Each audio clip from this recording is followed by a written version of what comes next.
Chapter 993. Your Majesty just needs to touch it. Gerwig smiled. Well, is that so? List reached out and gently touched the mermaid's heart.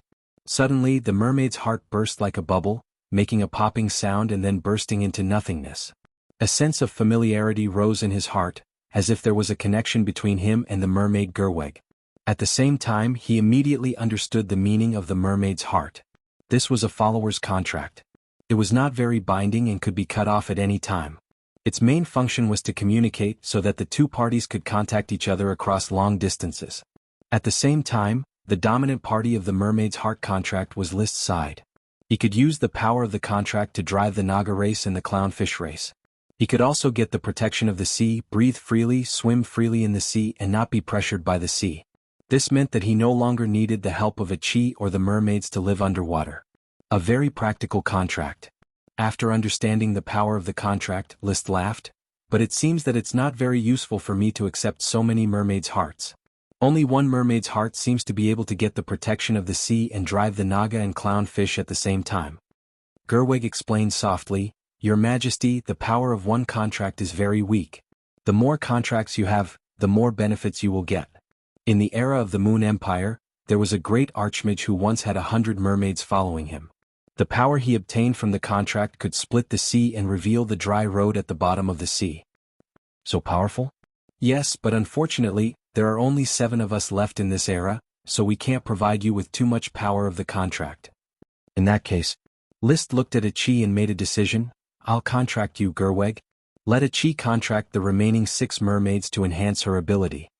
7 contracts would not produce a qualitative change. He had already obtained the protection of the sea and driving the clownfish, so there was no need to contract so many mermaids' hearts. After all, he was a human. He liked to live on land and did not like to soak in the sea. Riding a dragon and soaring in the sky was the right path for him. Achi shook her head. Brother, Achi doesn't need the help of the mermaid's heart. I only need to contract a mermaid to control the ugly fish and study the secrets of contract magic. Big Brother is the king of the Fire Kingdom. It's better to let the mermaids follow you. Seeing the two of them rejecting each other, Gerwig's mood suddenly became very bad. Has the era changed? Mermaids were the masters of the sea. When she was young, she had heard that human magic shooters would break their heads in order to contract a mermaid. But now that the contract was right there, some people were still pushing and shoving as if they were unwilling. She deeply felt that the times had changed. 4 days of waiting. The 6 mermaid statues slowly melted into flesh and blood from their initial petrified state. On the 4th day, Weiss was the first to wake up. He looked at everything in front of him in a daze. Gerwig told her what happened in the past few days. Seeing the purified altar, Wendy understood and solemnly offered the mermaid's heart to Achi. Then Etnia, Berbosi, Tibidas, Shalawala, and Kiki Lichi woke up one after another and offered the mermaid's heart to List. The power of the 6 contracts made List closer to the sea. He was not suppressed by the sea at all when he swam freely. His breathing was also very smooth. He even had a keen sense of water currents. He could detect movements far away in the sea. His combat energy was very smooth. Unfortunately, his combat energy was fire. Even though it had become the supreme demonic dragon combat energy, it was still suppressed by the sea. His strength was far inferior to that on land. He also tried to cast the phoenix transformation in the sea. The flames on his body were not extinguished, and his breathing was very normal. However, the phoenix transformation was also severely suppressed when casting magic. His flying speed was also as slow as a dog. It was not even as fast as his human body. Respected human king, Your Majesty List, thank you for purifying the sea and saving us. We, the last 7 mermaids, are willing to follow you and fight for your country. After discussion, the 7 mermaids officially joined the Fire Kingdom. Unlike the free sea elves like the sirens, the mermaids behaved more like humans. In the era of the Moon Empire, the mermaids built the Sea Kingdom and conquered each other. I am very happy that you have joined us. Humans have entered the era of the knight and the aristocratic enfeoffment system. I will first confer you the title of Marquis. When the time is right, you can rebuild the Sea Kingdom and become the vassal of the Fire Kingdom. The mermaids were slightly stronger than the Domain Knight. They were worthy of being conferred the title of Marquis. In the future, List planned to promote them to the title of Duke and let them build the Sea Kingdom around the legendary continent to help the Fire family cultivate the sea. Your Majesty, we want to take a look at the Devil's Sea. We want to see if the fallen demons still exist. After understanding the reality, the mermaids made a request. List also wanted to see it, so he agreed. Then let's go together. So the group of people marched towards the Devil's Sea. He did not have the opportunity to ride the unicorn, so he had to stand on the back of the most powerful mermaid, Etnia. Etnia used to be the king of the Great Western Kingdom. Of course, the Great Western Kingdom had long been destroyed in the sea and became a part of the Devil's Sea. A chi, the super magic, the eye of magic, requires high magic to cast. You can teach the 7 mermaids so that they can search for elves in the sea and learn how to develop the elves in the sea. List suddenly thought of this during the voyage. He regarded the eye of magic as a treasure and did not want to spread it. However, it did not matter to teach the mermaids the eye of magic. After all, the era of the mermaids had passed. They would not go ashore to fight for resources, so they could only develop elves in the sea for him. Achi was very willing to teach these mermaids magic. In her opinion, mermaids with supreme magic were very good magic experimental assistants, far more reliable than human mages who only had low magic. While hurrying along, she taught them. Although the 7 mermaids had different degrees of decline in strength, they could still swim at a speed of 800 kilometers per hour in the sea. When the mermaids barely understood the casting principle of the eye of magic, they had already arrived at the location of the continental slope. The bottom of the shallow sea was called the continental shelf, and the bottom of the deep sea was called the ocean floor. The steep slope between the continental shelf and the ocean floor was called the continental slope. The continental slope was called the steep slope. In fact, it was difficult to see the slope with the naked eye. One could only feel the gradual deepening of the seabed. When passing by a trench on the continental slope, the king of the trench people, Sheriwala, suddenly said in a low voice, "I remember this place. This is the Eyelid Lines Trench. My mother fell into a demon here and never returned to the Devil's Sea." She stood on the edge of the trench and looked at the dark abyss of the deep sea. She let out a long sigh and said, "Many years have passed, but the eyelid lines have not changed much. It's just that the seawater is much cleaner, and I do not feel the pollution of the cursed dragon." Chapter 994. Mission completed. Reward, Mermaid's Heart. While Salavara was reminiscing about the past, List called out the smoke mission. After all the mermaids were resurrected, the mission was naturally completed. Mission: the mermaids have offered their mermaid's heart to you and become your followers. However, there is a thorn in every mermaid's heart that has not been removed.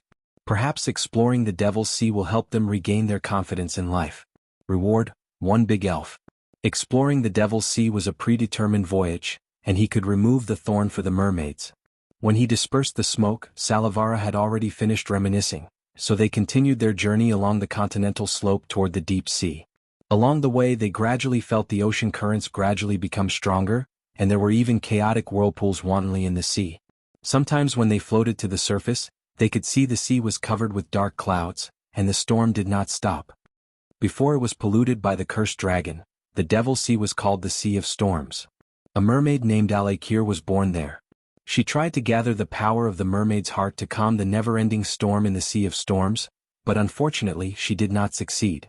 Aetnia, the king of Atlantis, looked at the storm and said to List, "I thought it was the pollution of the cursed dragon that caused the sea to become like this. The cursed dragon only polluted the sea, not the sky and land." In the era of the Moon Empire and the Sun Empire, the 2 great human kingdoms relied on the skyship to communicate. It was the great work of the magic shooters. Unfortunately, the 2 empires had already perished in my era, Aetnia said to List. Among the 7 mermaids, she was the strongest and the oldest. Not counting the time she was sealed, she was already 379 years old and knew a lot. Mermaids had a lifespan of 500 years, and she was close to middle-aged. She had also given birth to a mermaid, but unfortunately, her daughter was also polluted and became a demon. "How much do you know about the Moon Empire and the Sun Empire?" List asked, hoping to get more information from Aetnia. "There was a great war in ancient times. Have you heard of it? Human magic shooters joined forces with dragons and killed a moon dragon." "Moon dragon? Is there such a dragon? I thought there were only evil dragons, holy dragons, elemental dragons, metal dragons, and gem dragons." Since she didn't know about the moon dragon, she definitely didn't know about the weave dragon either. "In that case, you don't know about the Great Ancient War. I've never heard of it, but I think it should exist. If it wasn't for the Great War, the Moon Empire and the Sun Empire wouldn't have fallen, and the cursed dragon wouldn't have been killed. Unfortunately, I can't give you more information, Your Majesty." When I was born, the sea was shrouded in the shadow of the cursed dragon. As the current in the sea became more and more violent, navigation became more and more difficult. List felt it the most. Even though he had 6 mermaids' hearts, it was still difficult for him to move freely in such a violent sea. Even the mermaids were more or less affected and slowed down. Only Chi, who was riding on the unicorn, was content and unaffected. This was related to the unicorn's special ability, Void Gallop.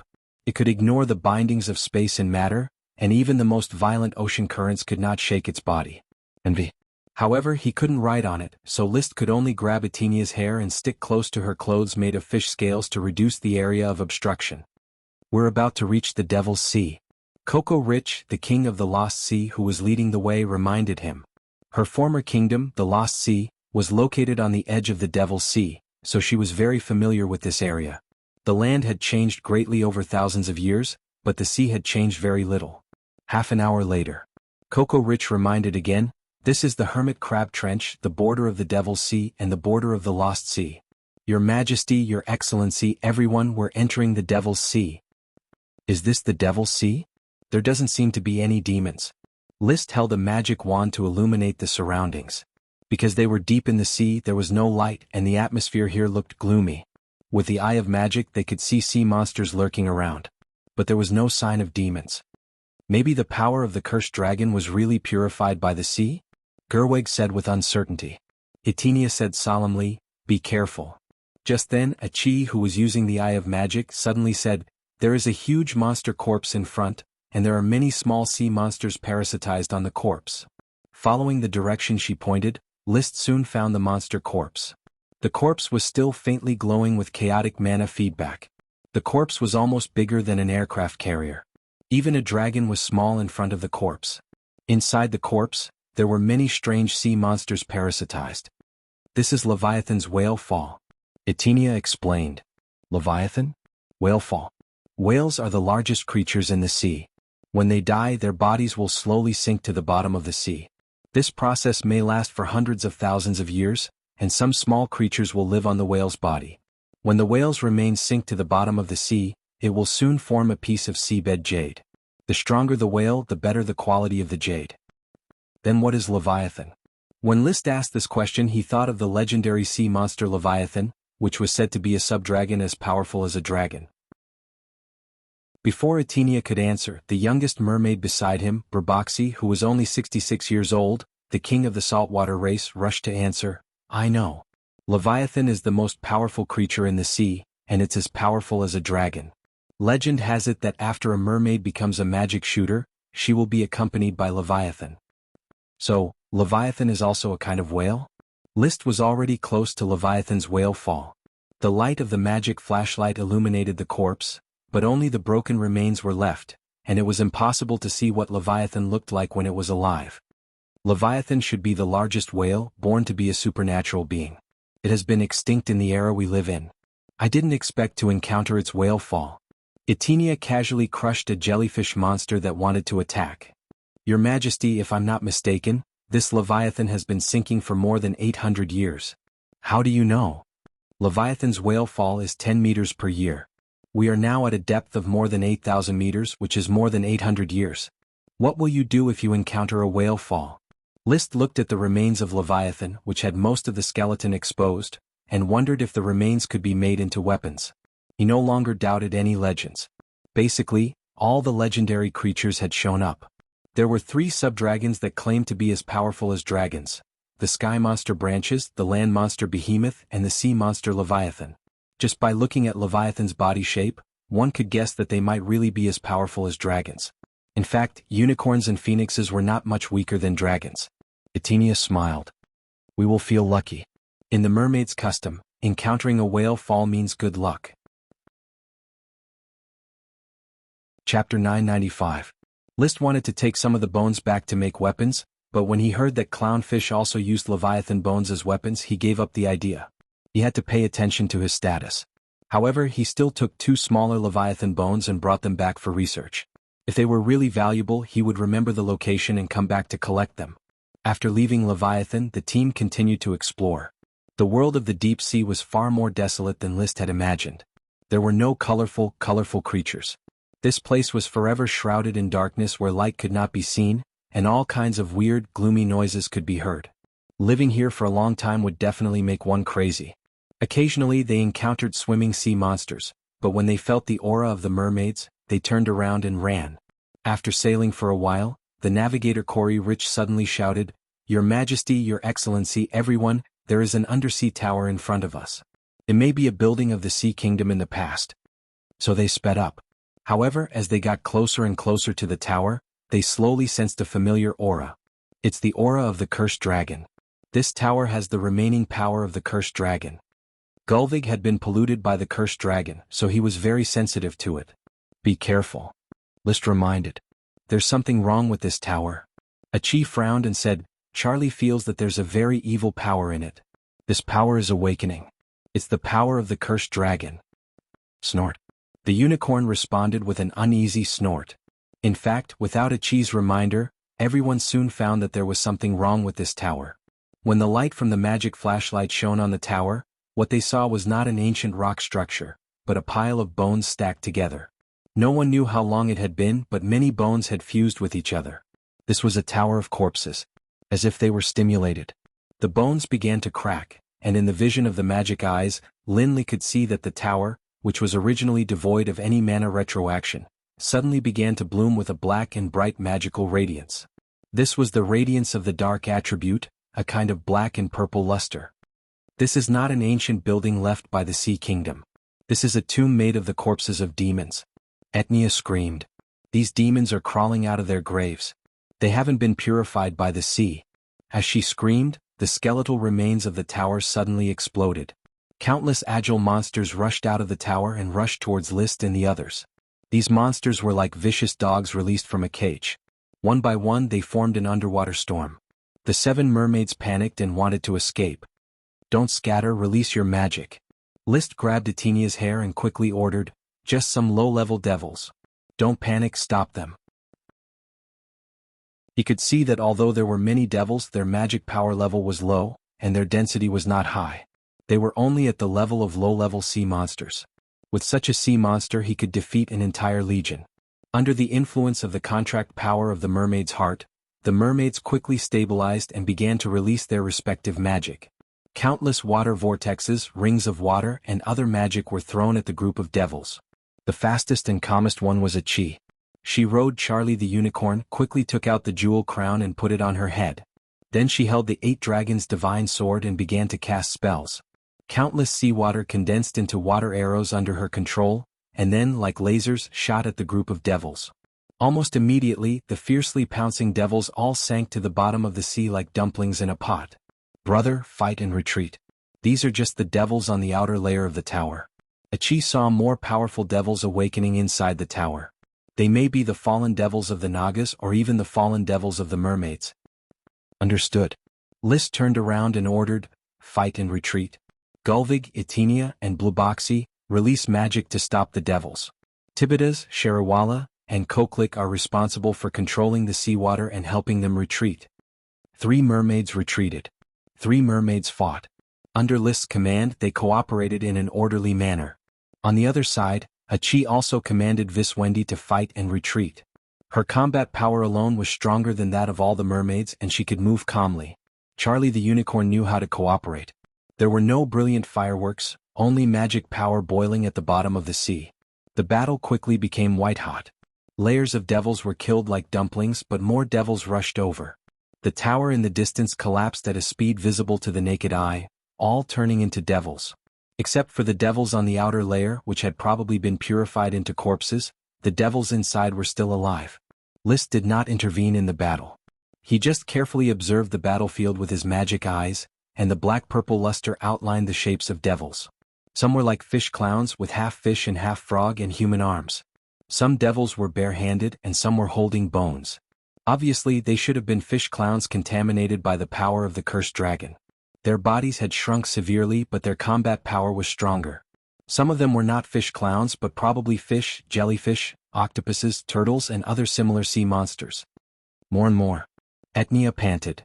The fallen Naga devils have rushed out of the tower. Achi's voice was very calm. There are too many devils. Let Achi cover the retreat. You guys leave quickly. Eternal ice. As she spoke, the 8-dragon sword glowed, and a huge frozen wall condensed in the surrounding sea, blocking the countless devils outside. Crack, crack, crack. The horde of devils crashed into the frozen city wall, and soon cracks appeared on the huge frozen city wall, which then shattered with a loud rumble. Taking advantage of this opportunity, the mermaids had already retreated a distance, finally avoiding the situation of being surrounded by devils. Seeing this, List shouted, "Mermaids, release all your magic and bombard the devils surrounding Chi." Boom, boom. Sound could also be transmitted in the sea. The huge sound of magic bombardment was enough to break the ocean currents, roll up countless bubbles, and blow up groups of fish clowns into pieces. But more and more fish clowns filled in. Like the Walking Dead, they did not know what fear was, nor did they know how to retreat.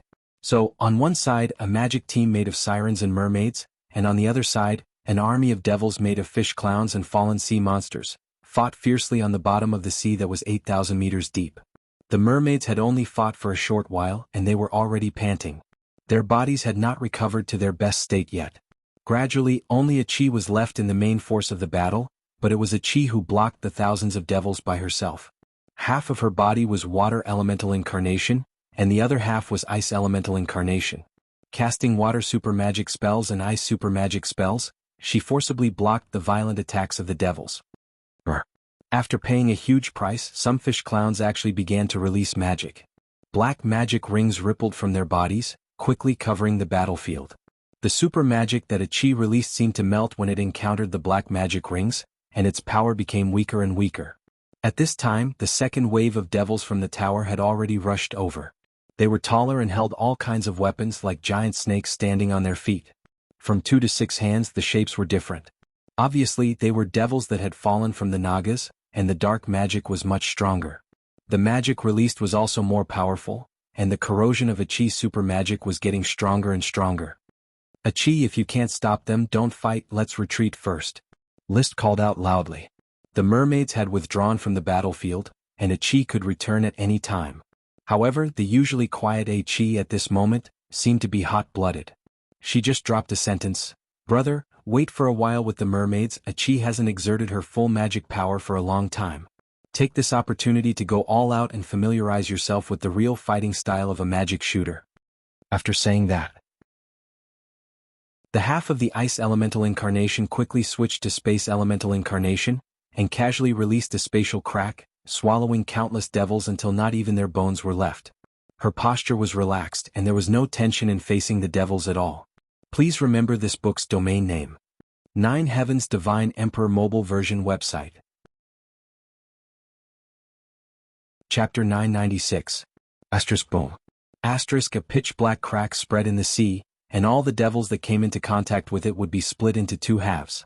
Whether it was a low-level ugly fish devil, a high-level Naga devil, or some other devils that had fallen from the sea, none of them could avoid it. This was the power of space magic. As long as one could not be immune to physical damage, it was difficult to resist space magic. The water magic and ice magic at the beginning were just Chi's small test. After switching to space elemental incarnation, she really showed her extraordinary strength. With the help of Charlie the Unicorn, every spell was a supreme magic construct, and its power skyrocketed 10 times. So powerful! Etinia exclaimed. Her Excellency Chi is even more powerful than the ancient archmages. I have never heard of an existence that can trigger supreme magic construct with just a wave of her hand. Wesley Wendy was also amazed and secretly delighted that he was following a powerful magic shooter. He felt honored. Your Majesty, the level of magic has developed to such a level in this era? Gerwig asked in surprise. List looked at Chi's back and was also very happy. The weak little siren finally became one of the most powerful people in the world. Chi's talent is extraordinary. I am afraid there are only a few archmages who can master space magic, and she is also favored by the unicorn. The unicorn only favors pure people. To be favored by the unicorn, if Her Excellency Chi was in the era of the Moon Empire, she would definitely be able to compete for the position of emperor. The Moon Empire was an imperial and slave country ruled by archmages, and the emperor was the leader of the empire. Unlike the era of the night, where all countries had male heirs, there were many female emperors in the Moon Empire. This was because the cultivation of magic had nothing to do with gender, and the probability of women becoming archmages was no less than that of men. A Qi can definitely compete for the position of emperor. List nodded in agreement. Others might only think that the unicorn was magical, but he knew very well that the super magic of a Qi's supreme magic construct came from the unicorn. Such a magical creature was no different from a dragon. Now that Her Excellency A Qi is eliminating the demons, it seems that we have nothing else to do. Bluposi said. List thought for a bit, then said, "You guys go and catch a few lone devils, preferably a few of all kinds of devils. I want them alive so that we can bring them back to do experiments and research a way to completely purify the sea as soon as possible." "Yes, Your Majesty is right." The mermaids were determined to purify the sea, so they were naturally full of enthusiasm.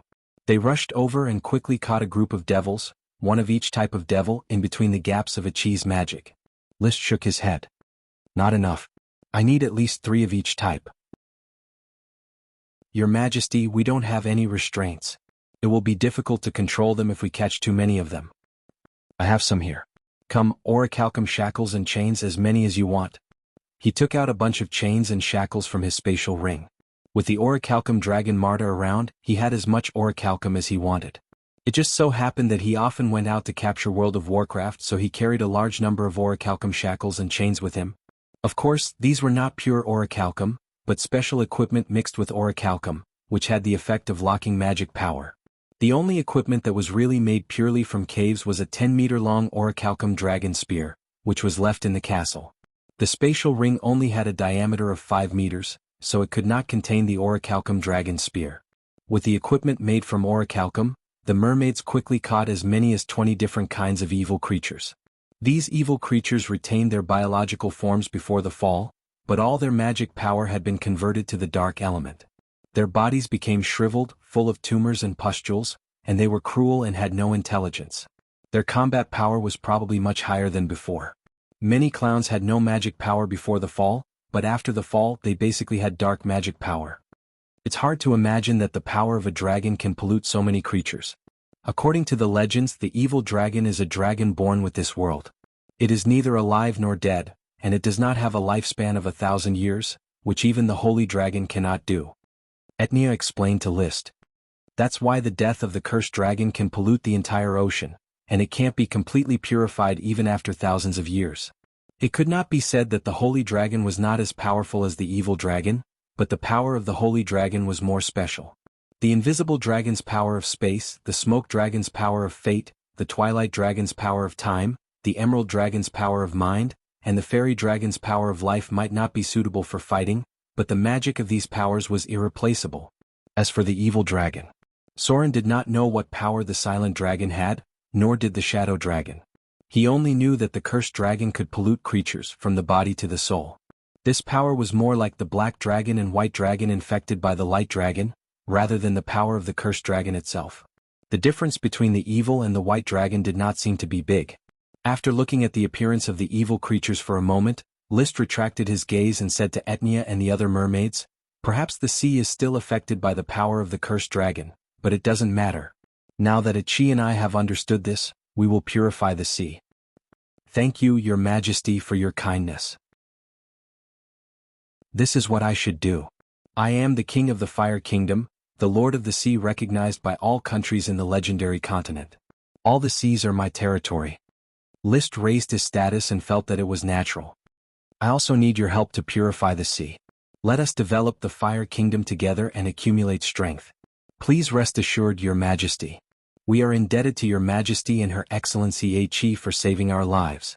The rest of our lives will trace back to Your Majesty and Her Excellency A Qi." The 7 mermaids solemnly expressed their loyalty. List maintained his gentlemanly smile and looked forward. A Qi was still fighting with the evil creatures. The densely packed evil creatures attacked like a swarm of locusts, but when they got close to a Qi they were cut to death by the dense space cracks. Layers of evil creatures fearlessly charged forward and then turned into corpses, covering the bottom of the sea with a thick layer of devil card carpet. The 8 dragons' divine sword did not amplify spatial magic, so a Qi put it back into her space ring. The jewel crown on her head shone brightly, reflecting off the golden spiral horn of Charlie the unicorn. Abundant magic light flickered, constantly extracting the magic from the void. It even formed a spider web behind her that could only be seen with the magic eye. That was the weave. A huge amount of magic was extracted from the weave, causing List to be alarmed. He felt that the weave was already unstable and could collapse at any time. He could not help but think, if this kind of battle happens a few more times, will the weave dragon be sucked dry? Thinking about it, it should not. After all, the weave dragon had once provided magic to the Moon Empire and the Sun Empire, two prosperous magic civilizations. At that time there were many magic shooters, and they all absorbed the magic of the weave dragon, but they did not squeeze the weave dragon dry. Now that the weave dragon was asleep and the weave had shrunk, a magic shooter, could not consume all the magic. Amidst the ups and downs of his heart, a cloud of smoke slowly floated in front of him, condensing into a serpentine. Mission completed. Reward: a great elf.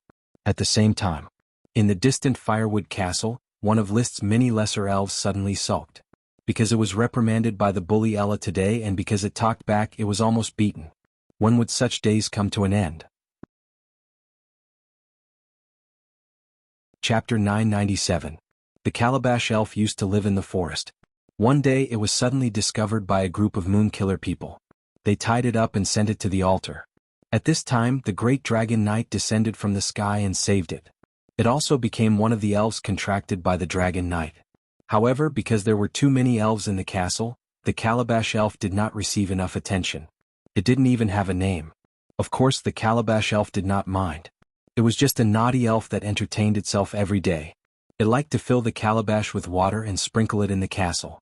It even wet several famous paintings on the walls of the castle. Originally, even if it did such a bad thing, no one would blame it. At most, there would be servants to stop it from destroying paintings and other items. However, one day another group of elves came to the castle. Among them was a thorny great elf. As soon as it arrived, it announced that it had taken over the castle. Wah! The Calabash Elf remembered very clearly that every time it used the calabash to pour water, there would be an unknown roar behind it. Then the bad-tempered great elf would yell at it. This made it very annoyed. Every time it poured water, it would be on tenterhooks, afraid that the great elf would jump out and yell at it. And today, while the tyrant great elf and the dragon elf Carrie were quarreling, it took out the precious calabash on top of its head and poured it all over the place. Then it was stopped by the bully who had just finished quarreling, who started scolding it profusely. Budgie budgie. The Calabash Elf, who was annoyed by the scolding, raised its head and roared at the thorny great elf. It was not one to be submissive. Ha! The thorny great elf was stunned for a moment, then let out an even louder roar. Wah! It raised its palm and was about to hit the elf, but for some reason the palm did not fall at the last moment. The Calabash Elf took the opportunity to slip away. Although it did not get beaten, the more it thought about it, the angrier it became.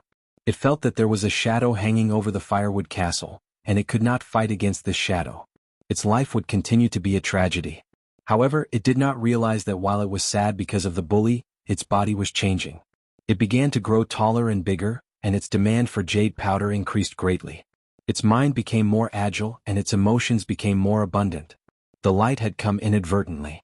Mission: the clownfish race is a race suitable for hard labor. However, as a remnant of the ancient intelligent race, what restricts their development is reproduction. As the king of the Fire Kingdom, why don't you solve this problem and expand the scale of the clownfish race? Reward: magic cloak. At the bottom of the Devil's Sea, List looked at the new smoke mission thoughtfully. He guessed that the reward of the mana cloak should be from the 6 statues of the ancient magic shooters. The equipment he had obtained so far was sealed in the statues.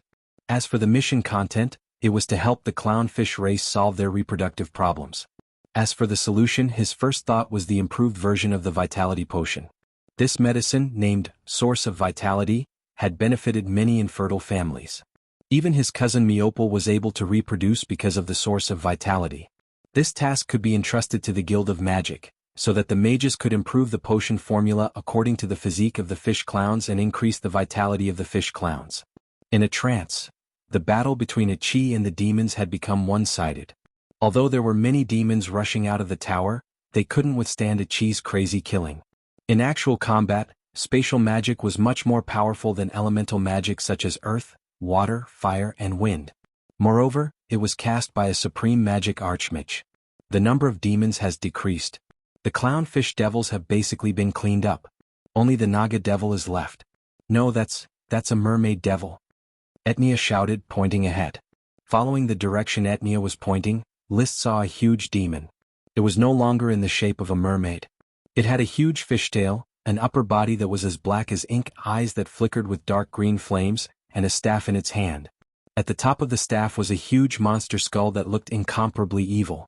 As soon as the mermaid appeared, it raised the skull staff and let out a hoarse roar. Then, a black luster emerged from the top of the staff and shot straight at Achi. Achi, be careful. Be careful, Your Excellency Achi. Without the warning of List and the mermaid, Achi had already noticed the mermaid devil. With a wave of her hand, a few cracks blocked the path of the black magic arrow. The next moment, several cracks in the spatial magic were corroded by the black magic arrow. At the last moment they were blocked by the cracks. But Achi waved her hand again and also shot a spatial magic arrow, which was a spatial crack, at the mermaid devil. Crack. The crack cracked and a big hole appeared in the mermaid devil's chest.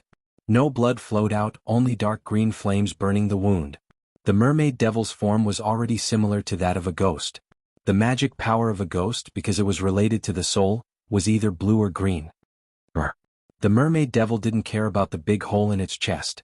It still raised the skull staff and continued to release the black magic arrow.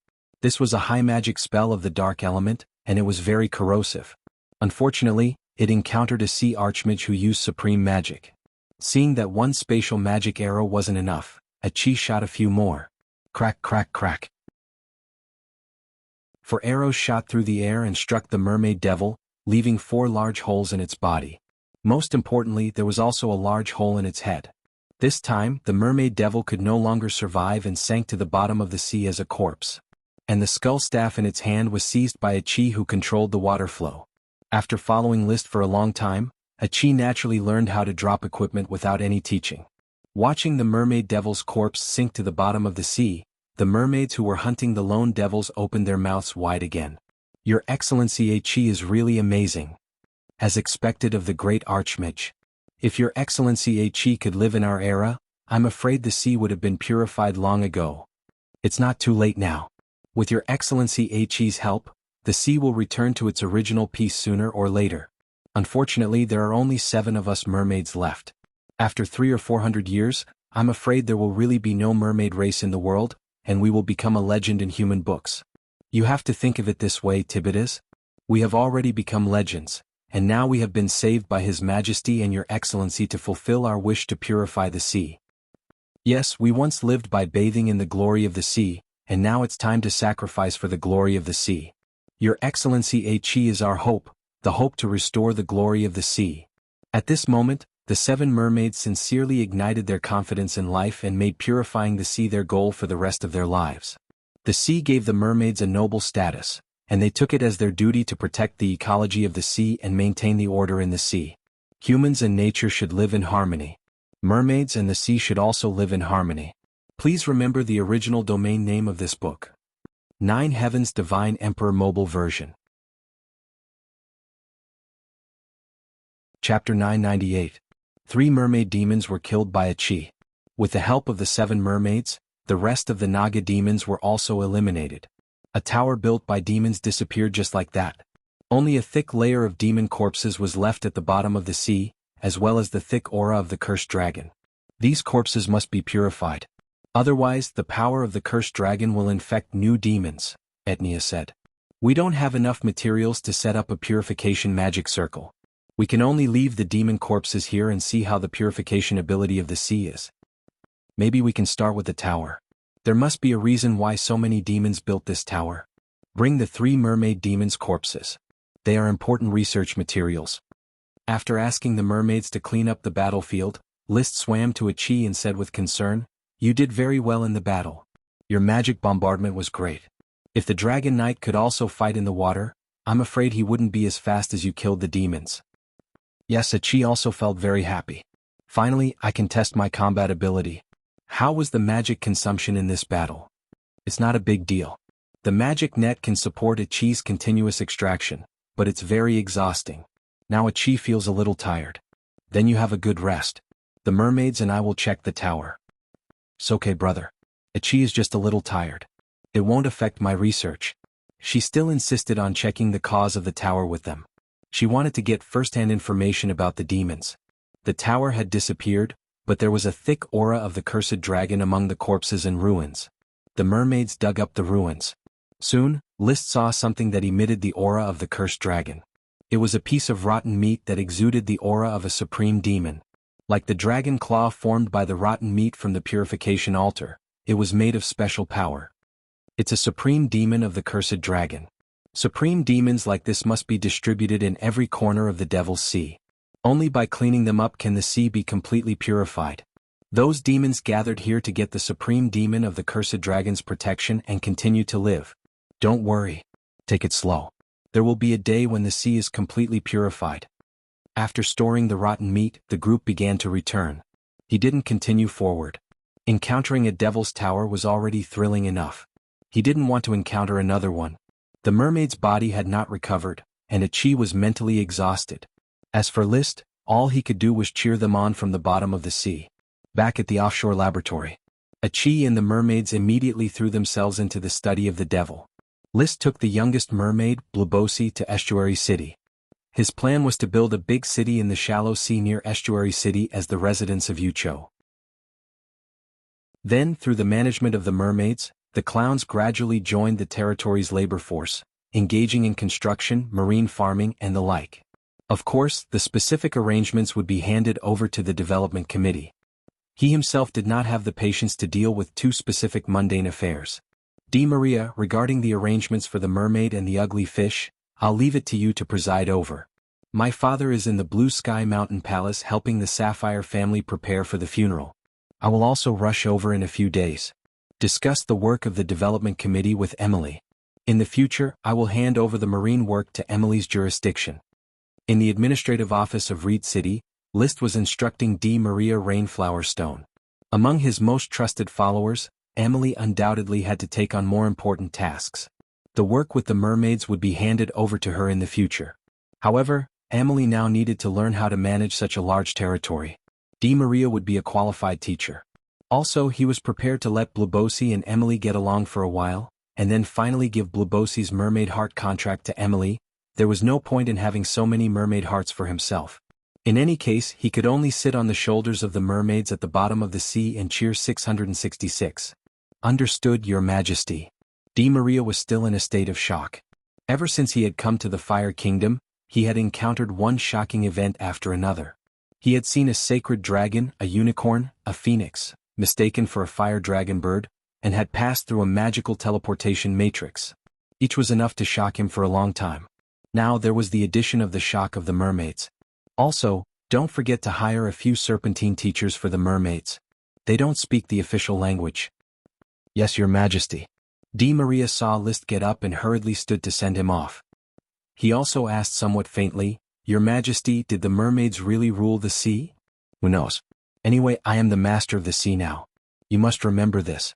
Don't be too humble when dealing with the mermaids. I will watch my attitude. Leaving the administrative office, List then went to the Guild of Magic and saw the executive vice president.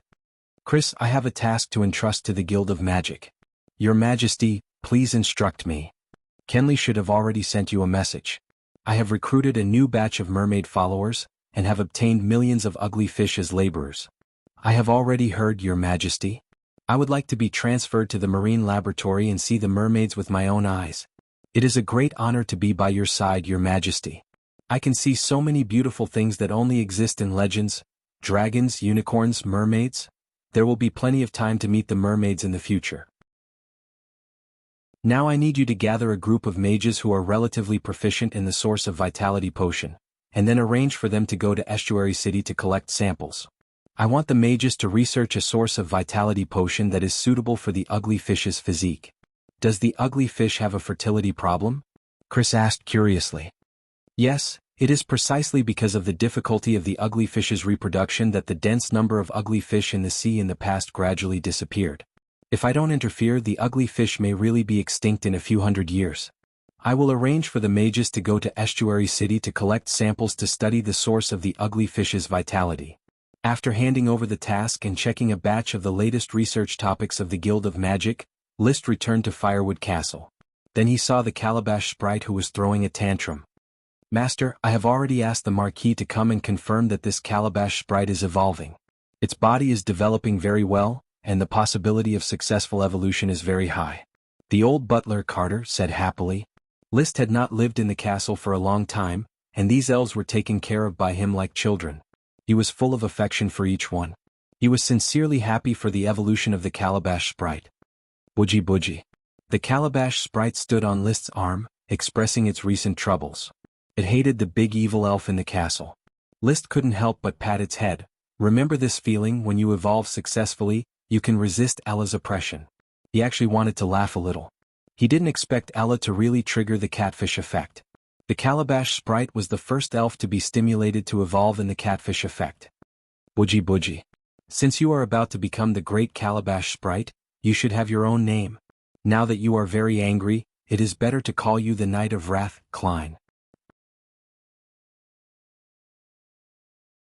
Chapter 999. The evolution of the gourd sprite, Kale, was gratifying. However, it still made List feel a little regretful because it was not a potion sprite or a grain sprite that evolved but a gourd sprite. In this world, the gourd was similar to the gourd on Earth and it could also produce small gourds. Now, the role of the small gourd was to be fried when it was tender and could be used as a vegetable. The other was to hold wine when it was mature and could be used as a vessel to hold liquids.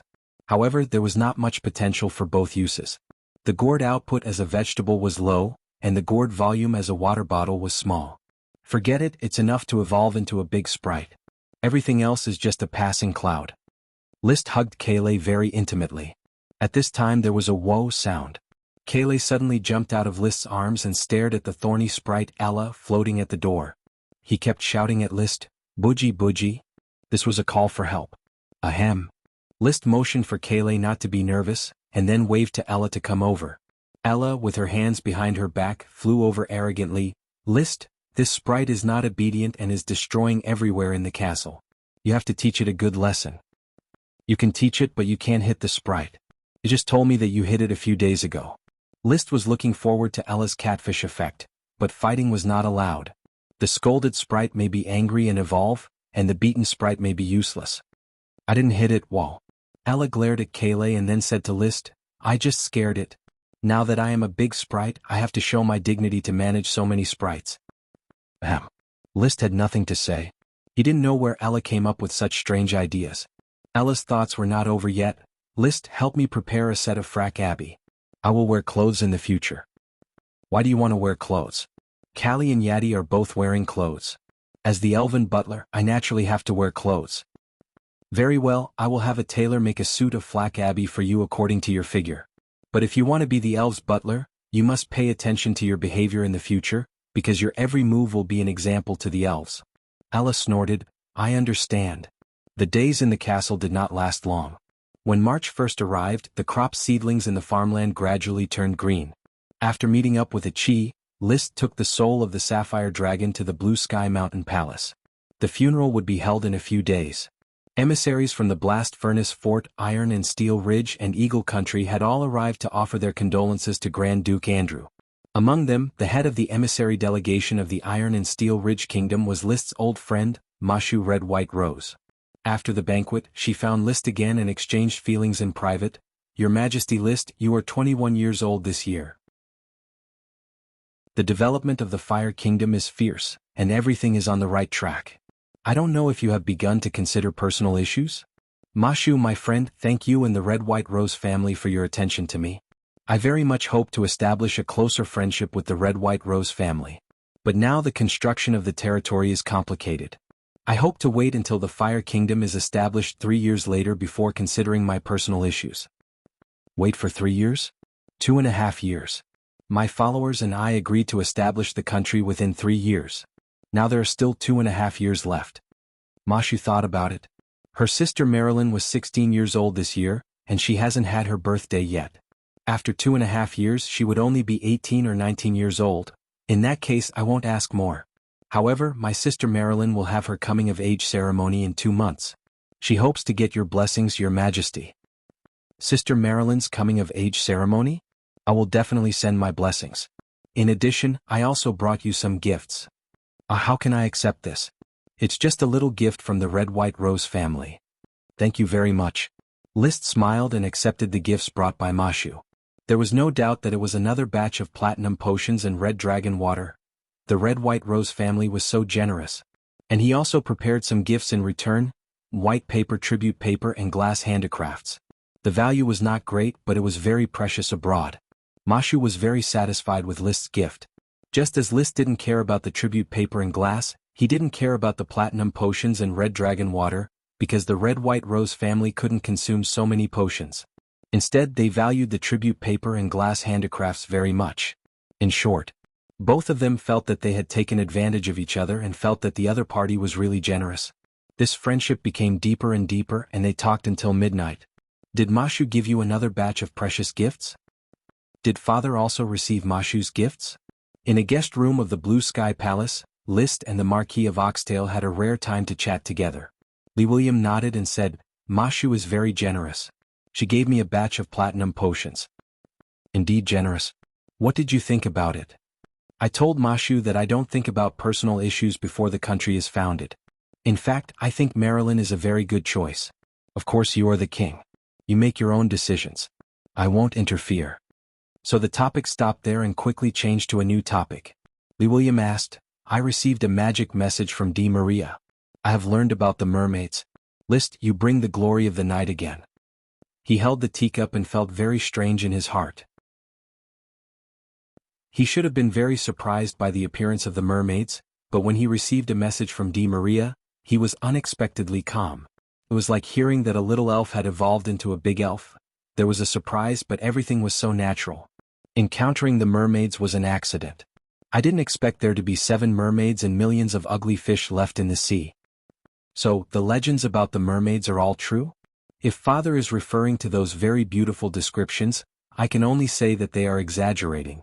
In fact, the mermaids are equivalent to the magicians and great nobles of the sea. Just like humans, they fight each other out of desire and enslave large numbers of nagas and ugly fish to work for them. Lee William nodded. Since these 7 mermaids have offered their hearts to you, does that mean that their loyalty is guaranteed? More or less. The mermaid kingdom has long perished, and because of some pollution problems, they have lost their ability to reproduce and can't continue to reproduce the next generation of mermaids. I think they don't have the ambition to continue to dominate the sea. List said with some emotion. He quite hoped that the mermaids could regain their ability to reproduce and continue to reproduce in the sea. After all, they were a magical species. And after leaving the mermaids, it would not be easy to control the ugly fish. When the Guild of Magic finished researching the source of vitality potion for the ugly fish, perhaps he could try to get the Guild of Magic to help the mermaids research the source of vitality potion. Just as his thoughts were jumping around, Lee William let out a long sigh and said with emotion, Ever since I left Coral Island, I realized that there are so many magical colors hidden in this world. If there is really a knight's glory, I think the knight's glory must be concentrated on you, my son, List Flame. List returned to his senses and smiled slightly. Perhaps.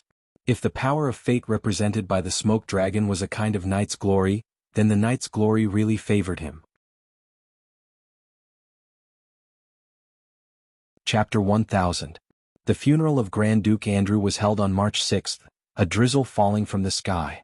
The customs here were not popular with funeral culture. After death, people were buried in the ground, and there was no annual worship at a fixed time. According to Grand Duke Andrew's last wish, he was buried around the Sapphire Dragon's lair. The Sapphire Dragon was his most cherished hope. At this moment, under the treatment of a chi, the Sapphire Dragon had merged with the part of its dragon soul that had been taken away.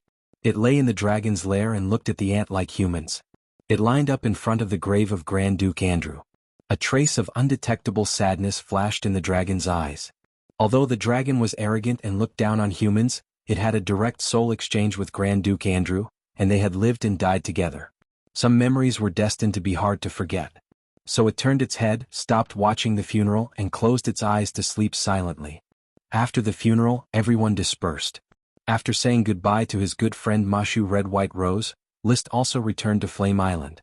In Fire Castle, he saw Ella, who had put on a small frac abier, swaggering with her hands behind her back, her transparent wings flapping, and slowly inspecting the whole castle. The big sprites could ignore Ella, but the little sprites were very afraid of Ella's overbearingness. After seeing her, they all hid in their worm houses. The sprite worms didn't know what fear was, and the buckwheat dragon elf Yadi, who stayed in the castle, also turned a blind eye to Ella. Ella also turned a blind eye to Yadi. It really couldn't beat Yadi, and it was a level lower. Wow, List, the little elves are doing well. After seeing List, Ella quickly flew over and reported the work with great pride. List was generous with his praise. Well done, Ella. Ella immediately straightened her chest. Of course. She had a mischievous look. After teasing the sprites for a while, the old butler Carter came to report. Master, Her Excellency Mary has returned from abroad and is resting in Fire Castle. She hopes to see you as soon as possible. Well, send someone to inform her to come over. Yes. After the invitation, Mary Dawn quickly arrived at Firewood Castle and walked into List's study room.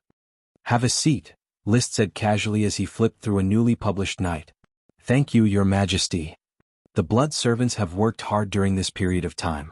They have been running around the 3 kingdoms and collected a lot of valuable information for me. List personally poured a glass of red wine for Mary. He did not like to drink, but pouring wine for his followers was a way to show that he was close to the Lord.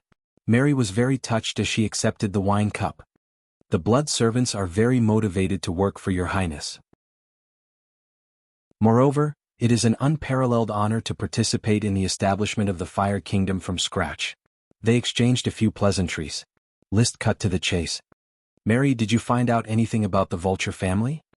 He had previously sent Mary to the Blast Furnace Kingdom in person to investigate the Vulture family, which was the family of Stephanie Vulture, the original owner of the magic I Chi technique. Mary took a sip of red wine and replied, Your Majesty, the Vulture family died out more than 100 years ago. According to the information I investigated, the last patriarch of the Vulture family was close to the Sapphire family. Because the Sapphire family left the Blast Furnace Kingdom, the Vulture family was ready to follow. In the end, they did not leave and soon perished. No one knows why. Perished? List frowned.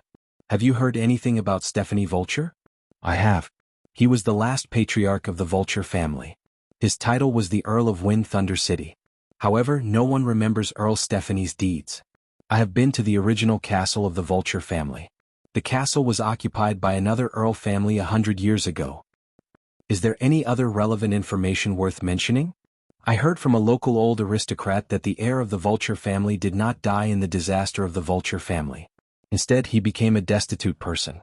He wrote a book about the Vulture family and later disappeared. Mary said and took out a book from her bosom. But there are remnants of that book that have been passed down. It was a tattered, moldy, and decayed book made of thick bast paper. It was so dilapidated that half of it had decayed. List slightly opened a page. It was written in the language of the Blast Furnace Kingdom, rock text. I can't understand it. Mary seemed to have known this a long time ago. She explained, I've asked the old nobleman. The book's name is Vulture Knight Stephanie's Expedition. It's basically about Stephanie the Vulture's expeditions. It's very boring and has nothing worth mentioning. Vulture Knight Stephanie's Expedition. List looked at the broken rock textbook and frowned. When he first obtained the magic I Chi secret technique, it was Vulture Knight Stephanie's Expedition, but it was published in Serpentine. There was a golden paper recording the Chi secret technique hidden in the cover. The cover of the rock textbook in his hand had long decayed. It was obviously impossible to hide the golden paper recording the Chi secret technique. He had a big doubt in his heart. Why was there no Chi secret technique hidden in the rock text edition? Instead, it was the Grand Duchy of Sapphire thousands of miles away that published the same book with the Chi secret technique in the cover. Unfortunately, too much time had passed. The Vulture family had long become the dust of history. It was no longer possible to know what happened to this family. List could only guess as much as possible.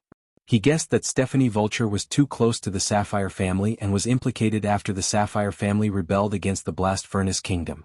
The family perished. Stephanie's son happened to be a family and published a book recording his father's night. Sales were poor. Forced to make ends meet, the son crossed the Steel Ridge Kingdom and went to the Sapphire family. When he arrived at the Grand Duchy of Sapphire, he might have been rejected by the Sapphire family, or for some other reason, not prospering. Thus, when he was in dire straits, he put the 2 secret techniques into 2 books, one of which was Vulture Knight Stephanie's Expedition, and the other was Searching for the Magical Beast Insect King of the Pincer Beetles. He looked forward to the fated person obtaining the Chi secret techniques and recreating the glory of the Vulture family. Driven by the power of fate, these 2 books fell into List's hands. As a bookmarking madman, List certainly smiled and accepted it. In any case, he was basically certain, magic eyes and aura attenuation, these 2 Chi secret techniques should only be possessed by me. They can be inherited by the Flame family. Of course. Magic Eyes already had the wizard version of the super magic, Magic Eyes. Achi taught the 7 mermaids who would later search for sprite worms in the sea. In that case, should I also teach the Magic Eye to my loyal followers and let them help me collect elves? The news of the Vulture family's destruction that Mary brought made him suddenly realize that Chi's secret techniques were just insignificant skills.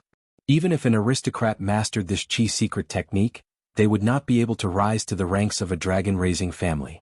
The true foundation of dragon-raising families was dragons. The Flame family had 6 dragons.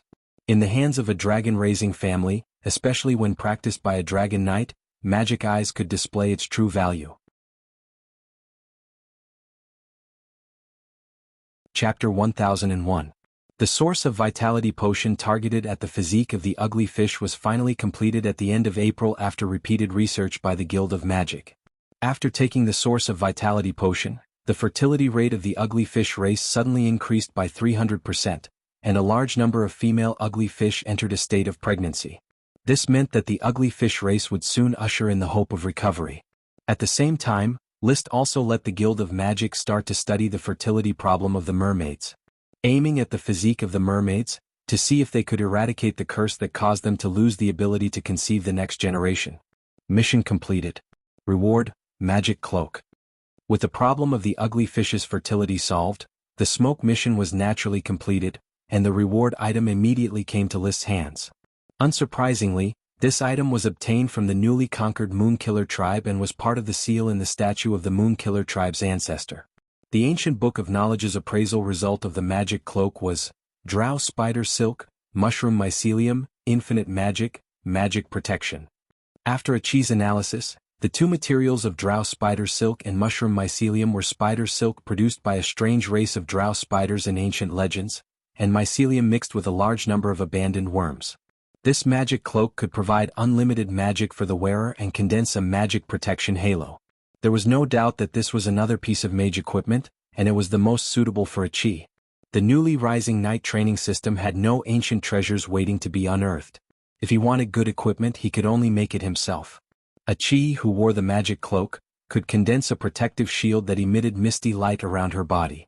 Even if List used the super demonic dragon aura, it would take 3 attacks to break it. This undoubtedly greatly enhanced Achi's defense, coupled with the power of her own magic. In the battle, she was almost invincible. In the future, Achi would be the main force to purify the sea devils. With this magic cloak, List could finally rest assured and cheer her on. For the next few days he had been studying the new smoke mission. Mission: Assassin walks in the shadows. The Malice from a distant country has arrived at Flame Island and is watching all your results from the island. In order to avoid malice leading to bitter consequences, you should take the initiative to find malice from the shadows. Reward: Underwater Secret Realm. He didn't have to worry about the rewards for now. What made him frown was the evil intentions of the distant nation. It was obvious that a certain country had sent assassins to Blazing Island and had been hiding in the dark to spy on everything. However, Blazing Island was simply too big. The population alone had already reached 2 million. There was also an endless stream of Moonkiller tribes that were completely absorbed by the knights and integrated into the kingdom. It was extremely difficult to find the assassin among so many people. Back when he was in the Flower Town, the town was only so big, so it was very easy for him to find the invisible Paris. Now, even if List rode the invisible dragon and activated the crystal white orbit vision, he still wouldn't be able to find the assassin. His magic power was scattered too widely, and it was easy to get dazzled. The only thing we can do now is to lure the snake out of its hole. Should I let the Guild of Magic announce the results of their research, or let the development committee announce the convening of an important meeting? Suddenly he had a flash of inspiration. He thought of a new way to lure the snake out of its hole. The mermaids have already joined the territory, yet only a few people have seen them. Why don't I hold a title ceremony in Estuary City, officially confer titles upon the mermaids, and then lure the assassin out? Everyone would want to see a miraculous creature like the mermaids. As long as the title ceremony was maintained in the upper echelons of the territory, it would be easy to find the assassin who wanted to spy on the mermaids. Perfect. With the plan in mind, he quickly issued an order to the development committee to hold the title ceremony in Estuary City. At the same time, he contacted 7 mermaids with their respective duties to rush to Estuary City to participate in the title ceremony. May 3rd. The weather was pleasant. The news of the title ceremony had spread throughout the territory. Many commoners and lesser aristocrats were talking about the mermaids. However, they were not allowed to go to Estuary City to participate in the title ceremony. Only a few upper echelons would show their faces in Estuary City. At noon that day in the mangrove forest of Estuary Swamp, a group of great aristocrats gathered at the temporary title ceremony built by Fish Clown, excitedly guessing the situation of the mermaids. List rode the invisible dragon Bard, invisible in the sky above the scene. Crystal white orbit was activated, carefully identifying the magic around the scene. Since it was an assassin, there must be magic or chi. As long as he found the unfamiliar one, he would be able to lock onto the assassin. The time quickly approached. The mermaids had arrived at Estuary Swamp and began to appear. Their huge bodies and beautiful figures attracted all the attention of the aristocrats as soon as they appeared. And at this moment, List found that there was suddenly a special magic in the crowd. This magic was black magic of the dark attribute. It did not condense into a human form, but hid in the shadow of a great aristocrat. He suddenly remembered the introduction of the smoke mission. Assassin walks in the shadows. So it turns out to be able to merge into the shadow. This strange ability is probably the shadow incarnation of the ancient warriors. List had never given up on searching for information about the ancient warriors, so he had some understanding of the profession shadow incarnation. At the moment, he locked onto the magic in the shadow. He rode the invisible dragon and swooped over, then unleashed the wanton dragon's might, violently attacking the shadow incarnation. He jumped off the dragon's back and directly jumped out of the material boundary. He then reached out to grab the locked onto shadow. With a pull, he had already pulled out a blurry humanoid creature from the shadow of a Moonman Viscount. The dragon's chi surged, and the blurry humanoid creature was forced to reveal its true form. It was a short, naked man. Clatter.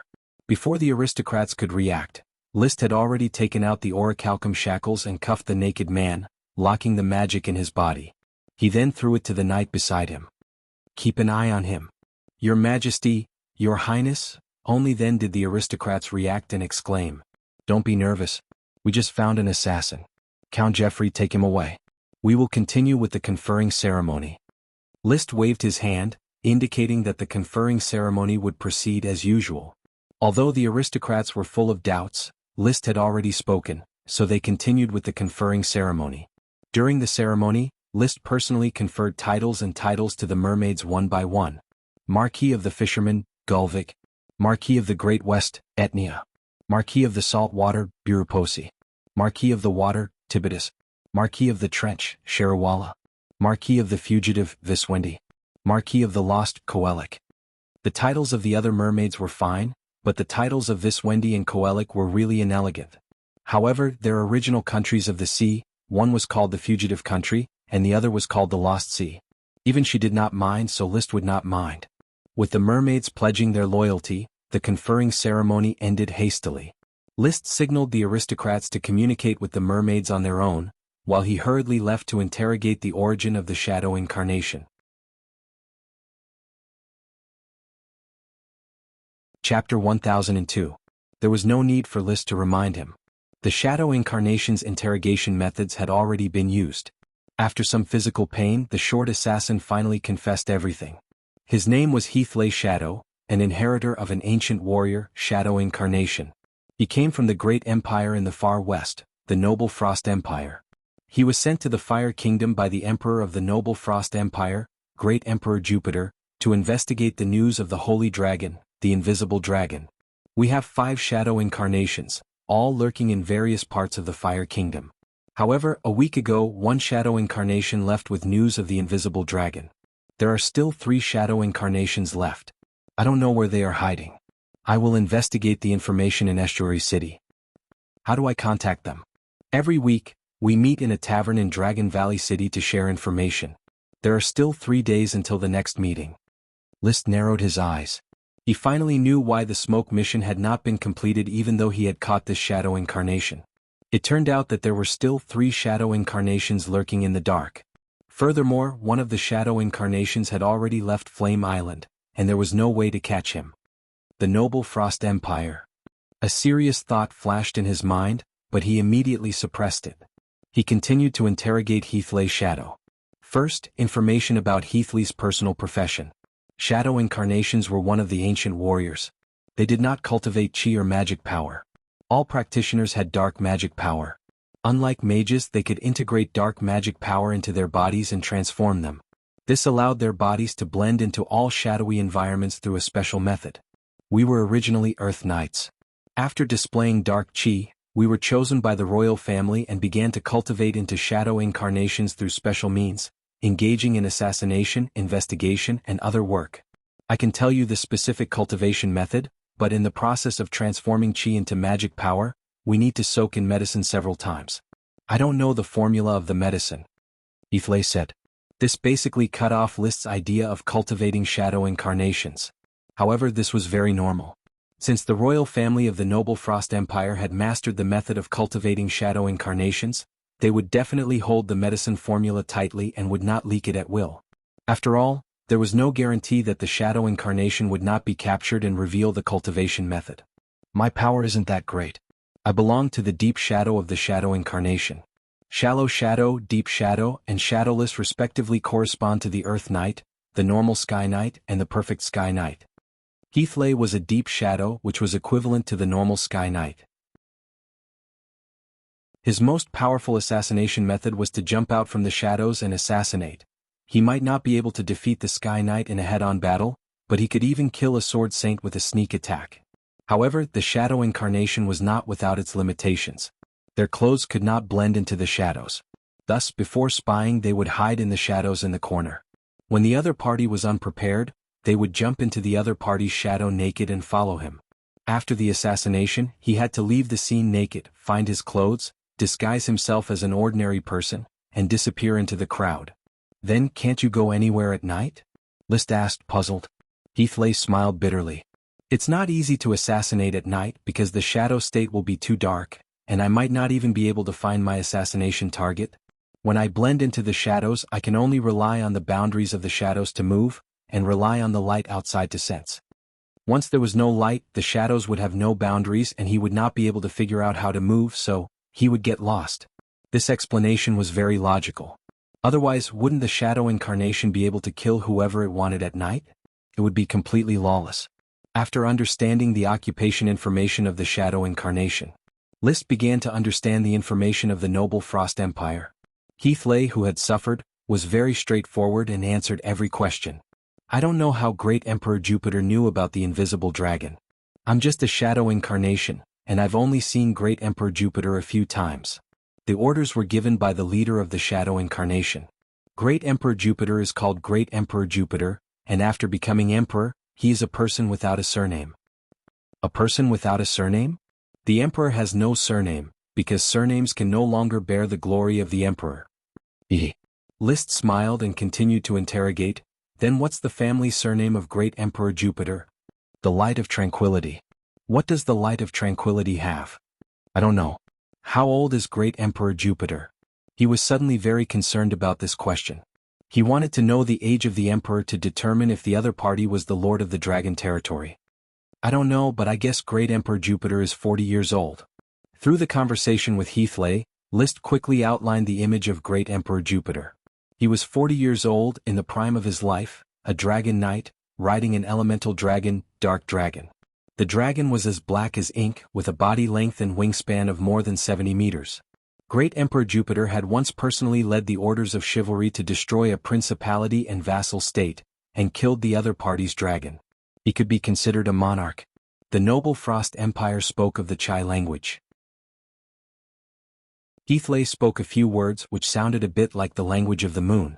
The written rules were like pieces of firewood stacked on top of each other, giving the feeling of cuneiform. However, Heathley could also speak Serpentine.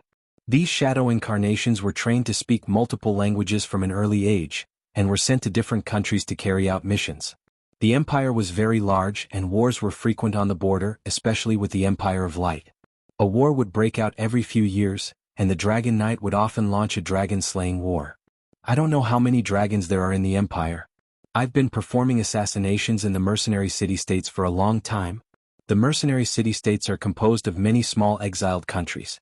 They are located between the Empire, the Fallen Leaf Kingdom and the White Stag Kingdom. They are very chaotic in the holy land of mercenaries and rats. Heathley could not explain the geography of the legendary continent.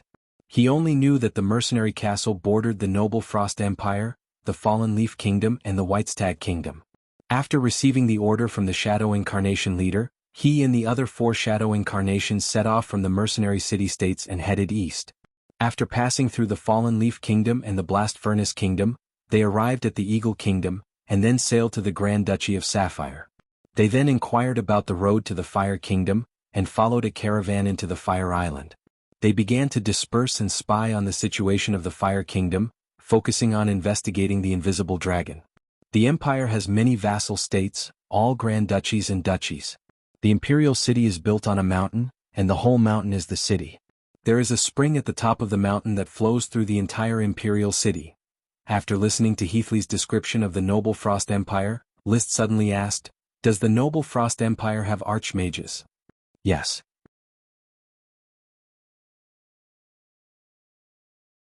Chapter 1003. Thank you, Boss Jianghu, for your 150,000 Qidian coins. Lao Bai is so lazy but you're still willing to support him. Thank you. Thank you to the readers who are still following the original version and voting for Lao Bai. I'm sorry to everyone with the current update rate. The Frost Empire had a magic shooter. This was not surprising to List. Although the 3 kingdoms had not had a magic shooter for many years, the legendary continent was vast and there were more than tens of millions of mages. There would always be powerful mages who could access the magic net and become magic shooters. Heathley Shadow had never seen the magic shooter of the Frost Empire. He only knew that this magic shooter was appointed as the chief magic consultant of the royal family. He did not know the name of the magic shooter. Even the Frost Empire has a magic shooter. The other 2 empires must have magic shooters too. There's also the elemental dragon Knight. I'm not the only one who can ride the fire dragon Leo. The great emperor of the Frost Empire rides the dark dragon. The strength of the countries in the legendary continent cannot be underestimated. List was quite emotional about this.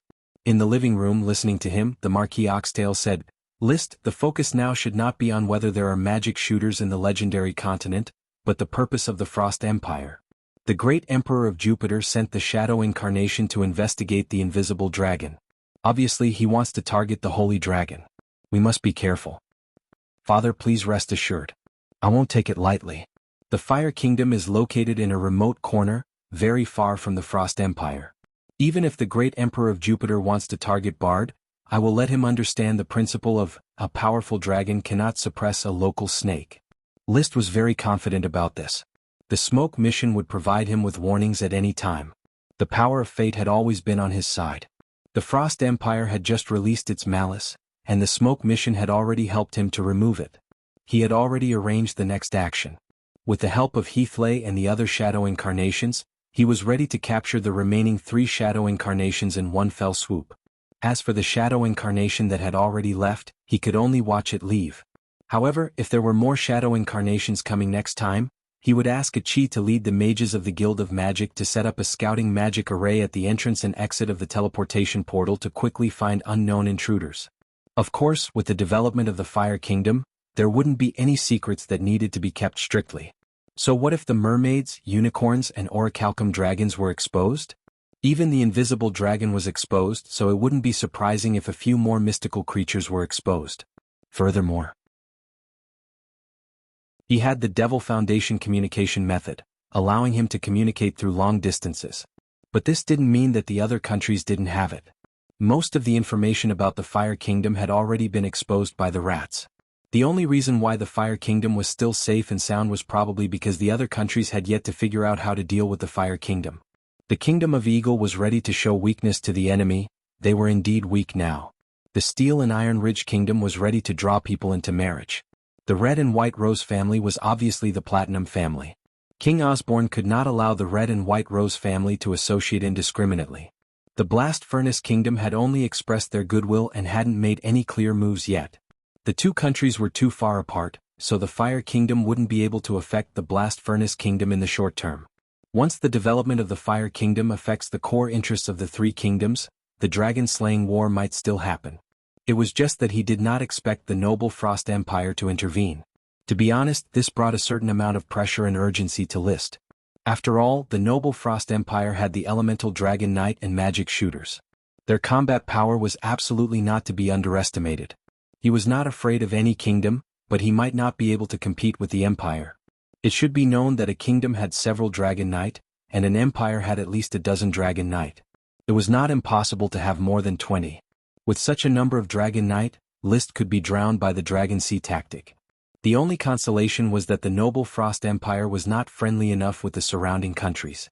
Every few years, a war would break out with the unsetting Light Empire. It was impossible to send the Dragon Knight to cross tens of thousands or even hundreds of thousands of kilometers to find trouble with the Fire Kingdom. At most, they would secretly plot some schemes. From the information of the Shadow Incarnation investigating the invisible dragon, it could be known that Great Emperor Jupiter was interested in the Holy Dragon.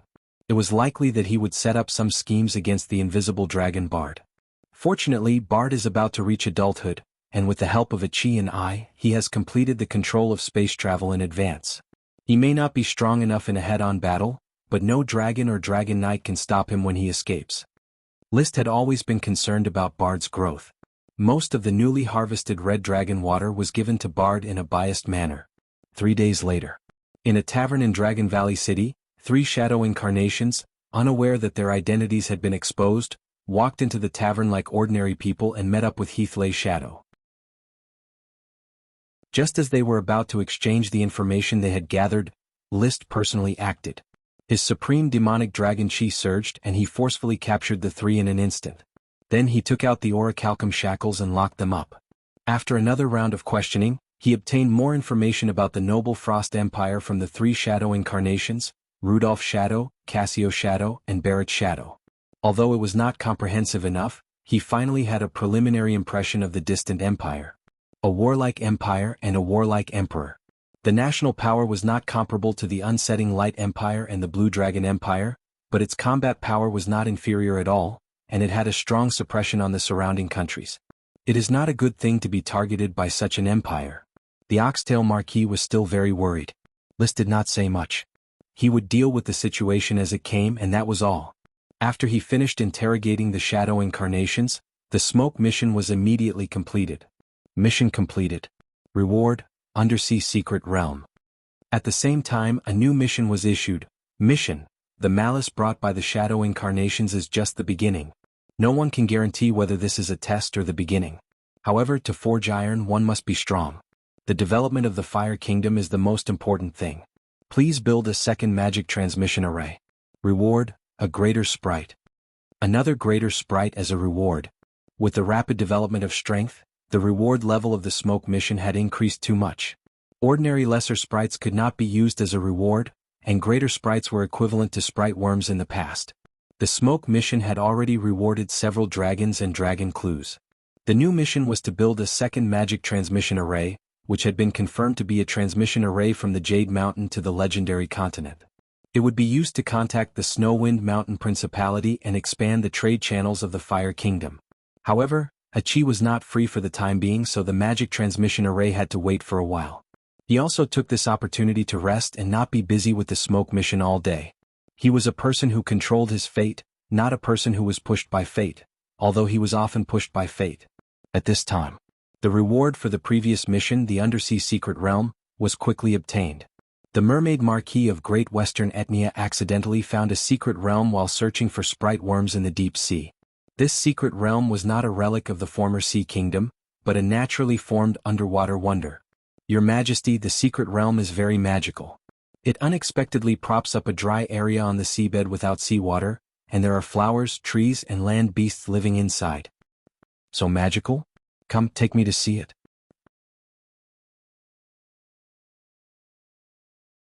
Chapter 1004. Except for the fugitive Viswendi who was working in the laboratory on the sea, and the saltwater Marquis who was building a city on the sea at the mouth of the Whirlpool River, the other 5 mermaids all dived into the sea with List and swam toward the secret undersea realm. Achi was concentrating on studying the demons, so she did not follow them. The location of the undersea secret realm was in the Shell Sea, located in the sea between the Blazing Islands and the Third Islands. The mermaids' swimming speed was not slow, and they successfully reached the undersea secret realm after a few hours. The depth of the water was about 800 meters and the light was a little dim. However, the secret realm was like a huge crystal cover that enveloped the entire seabed, flickering with a faint seven-colored light. Etnia stopped in front of the bubble. "Right here, Your Majesty. There's nothing special about this bubble. However, there is a strange force blocking the seawater outside. I tried to squeeze the seawater, but I couldn't squeeze the seawater into the cover." "Etnia, have you ever entered the Undersea Arcanum?" asked Gulvig, the Marquis of the Fishermen. "I didn't go deep. I only walked a short distance at the edge of the secret realm near the bottom of the sea. It's too troublesome to walk with a fish tail." Mermaids had noses and gills behind their ears. They could breathe underwater or in the air. However, mermaids did not have legs and could only rely on their tails to walk. Not only did they not walk fast, but their tails were also severely damaged, so mermaids almost never went ashore. In this aspect, the sea demons had a great advantage. Both they and the mermaids were favored by the sea. The mermaids were powerful, but the sea demons could go ashore. "You guys wait outside, I'll go in and take a look." List had a blue bone dragon totem on his face and a fire dragon totem on his chest. After leaving the sea, his strength would definitely return to its peak. Moreover, he could also transform into a phoenix, so he didn't need to worry about the dangers of the secret realm. He took a step forward and squeezed into the secret realm from the sea. Immediately, a slightly damp and fragrant scent assaulted his senses. It was a little like the scent of a primeval forest. However, the environment here was completely different from a primeval forest, or rather, the land. There were no green plants, only various kinds of strange glowing plants. Some were green, some were yellow, some were blue, some were red, and there was a myriad of colors. There were only a few plants that did not emit light. They are all primitive ferns, fungi, lichens, and the like. Occasionally, there are a few larger plants that look like small trees. List strolled around the arcane dungeon. The ground was very wet and there was some wet soil everywhere. There might even be rotten leaves. The secret realm was very big. Previously, when observing from the sea, he could feel that it was at least as big as Flower Town, maybe even bigger. At the very least, he couldn't see the end of the secret realm. However, when he raised his head, he could see the world at the bottom of the sea. There were even fishes swimming on the seven-colored barrier. This made List very worried that the fish would fall from the bottom of the sea, but it was obvious that he was worrying too much. After watching for a while, not a single fish fell. If they could really fall down, the secret realm would have been filled with fish corpses. Taking out a knight's long sword, List began to clear the messy plants in the hidden realm, cleaving a path to the depths. When he cast magic eyes, he didn't see any mana retroaction, which meant that these were ordinary plants. However, the natural light emitted by the plants would interfere with the judgment of List's magic eyes. He looked at the sky, and felt that the space was big enough, so he called out the little fire dragon Leo. At this time, Leo had a wingspan of 50 meters and a length of 50 meters. It was already a behemoth. Roar. It let out a domineering roar and placed List on top of it, instantly entering Dragon Knight mode. When he cast Dragon Eye Orbit, the world suddenly became exceptionally clear and colorful.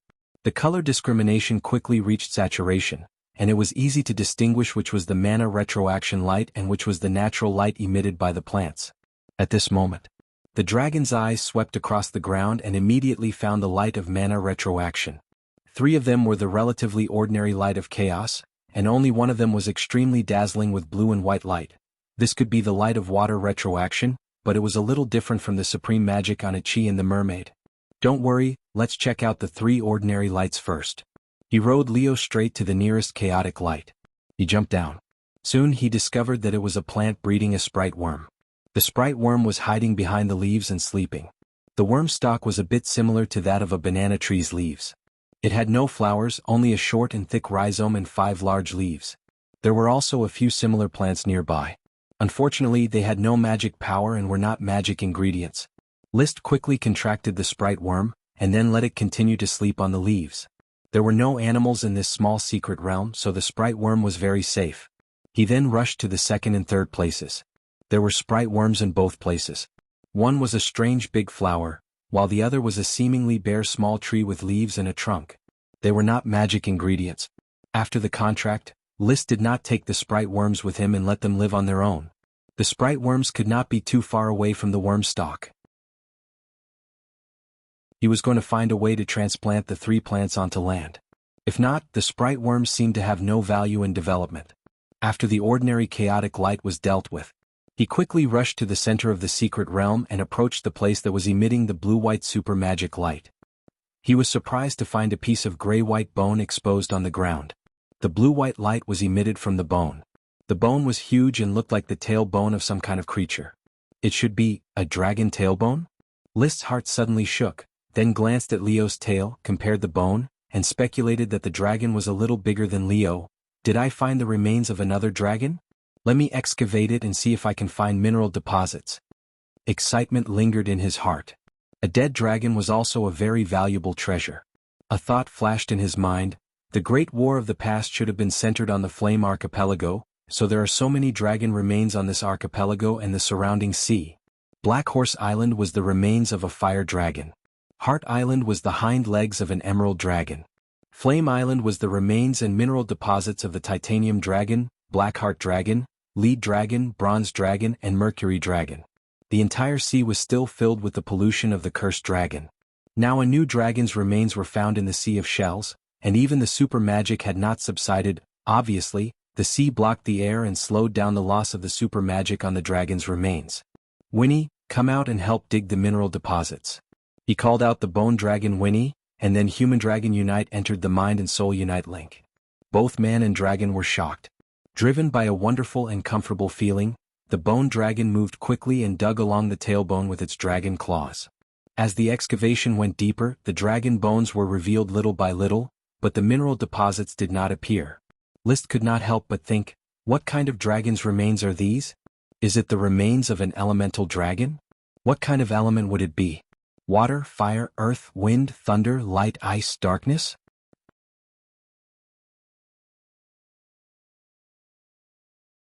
Chapter 1005. If this was the remains of an elemental dragon, then it was clear what kind of elemental dragon it was. The blue and white supreme demon on the remains was undoubtedly a water supreme demon. In other words, this dragon's remains were most likely left behind by a water dragon. Wow, there are no mineral deposits at this depth, which means it's not a metal dragon or a gem dragon. As for a holy dragon, it should be impossible, let alone an evil dragon. So it's the remains of a water dragon. List speculated. As for why the remains of a water dragon could support a secret realm without water, he couldn't figure it out for the time being. The soil of the secret realm was very soft, and it was easy to dig with the bone dragon.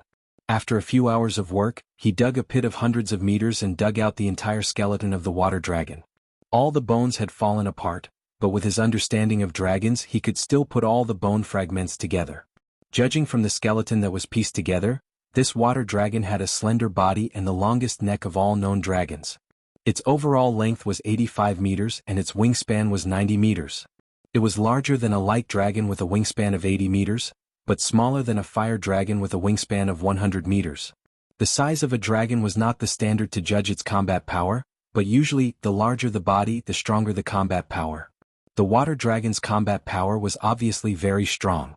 The supreme demon is still in the dragon's bones. The degree of decay of this remains is much less than that of the fire dragon on Black Horse Island. Looking at the skeleton full of magic, List's heartbeat accelerated again, and his breathing became rapid. The fire dragon can be reborn with the help of the remains, why can't the water dragon? His eyes flashed brightly as he looked at the skeleton and took a few deep breaths. He slowly calmed his restless emotions. Now, I just need to find a way to revive the water dragon. I have the experience of successfully reviving the fire dragon, so I can do it again. Or I can give it to a chi. After all, it was related to an elemental dragon of immeasurable value. List was willing to believe in a chi's ability, rather than fumbling around ambiguously.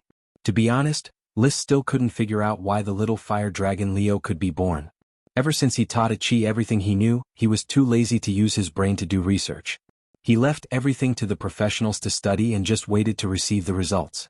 He knocked on the keel. The supreme dragon demon in the bone shook. It seemed to be nurturing life in the magic power, just like the few big bones left of the fire dragon. He left the secret zone. List quickly followed the mermaids back to the laboratory on the sea. He then told a chi about the remains of the water dragon in the secret realm. A chi quickly stopped her research on the demon, or rather, the cursed dragon. She had been analyzing the power of the cursed dragon recently. He was on the verge of coming up with a brand new category of magical elements: soul. Water, fire, earth, wind, thunder, light, ice, and darkness were recognized as the 8 basic magic elements. Some mages believed that the magic of the metal dragons or even the magic of the gem dragons was the metal element. Some mages believed that the magic of the elves was the wood element or the natural element. The magic of the druids was similar. In addition, spatial magic belonged to the formless dragon, while time magic belonged to the dusk dragon. The smoke dragon represented fate, the emerald dragon represented the mind or dreams, and the fairy dragon represented life. It was unknown if they were considered the concepts of magic elements. Now, Achi's research on the power of the cursed dragon allowed her to gradually unify her understanding of the soul. She believed that the soul could be regarded as a special magical element, the soul element.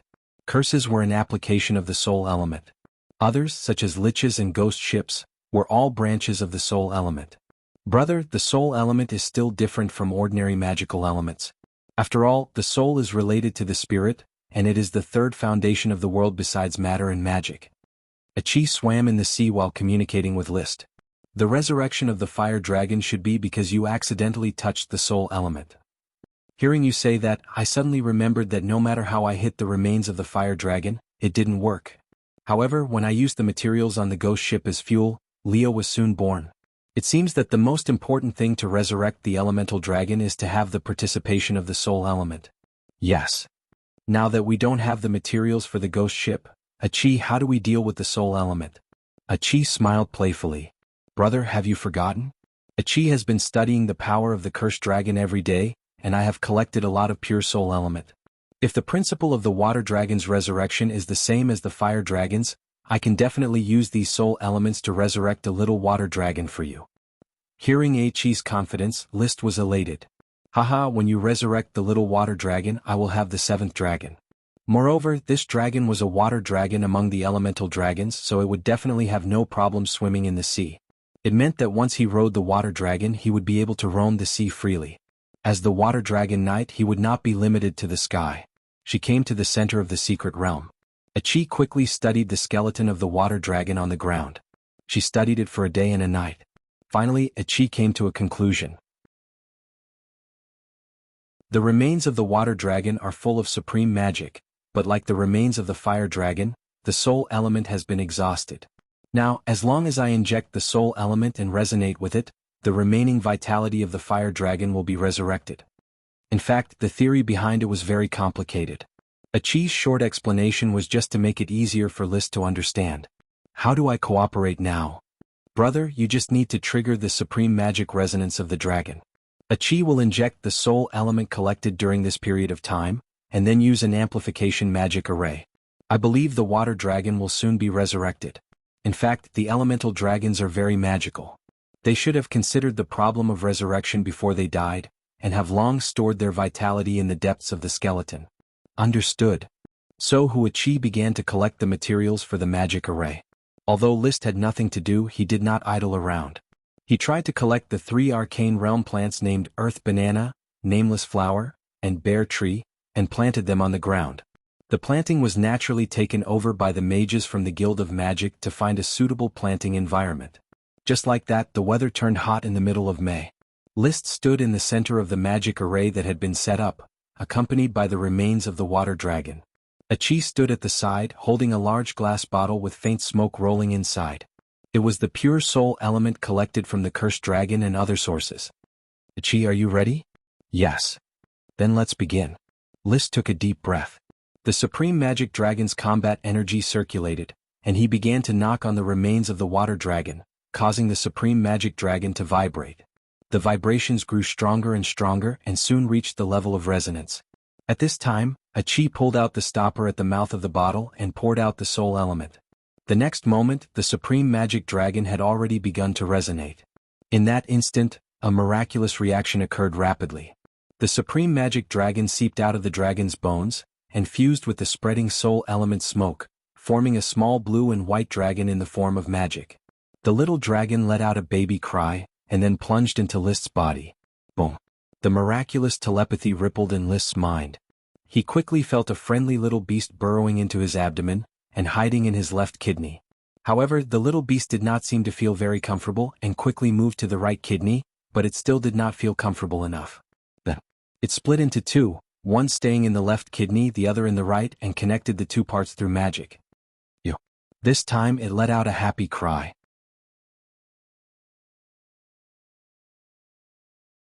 Chapter 1006. He was in a trance.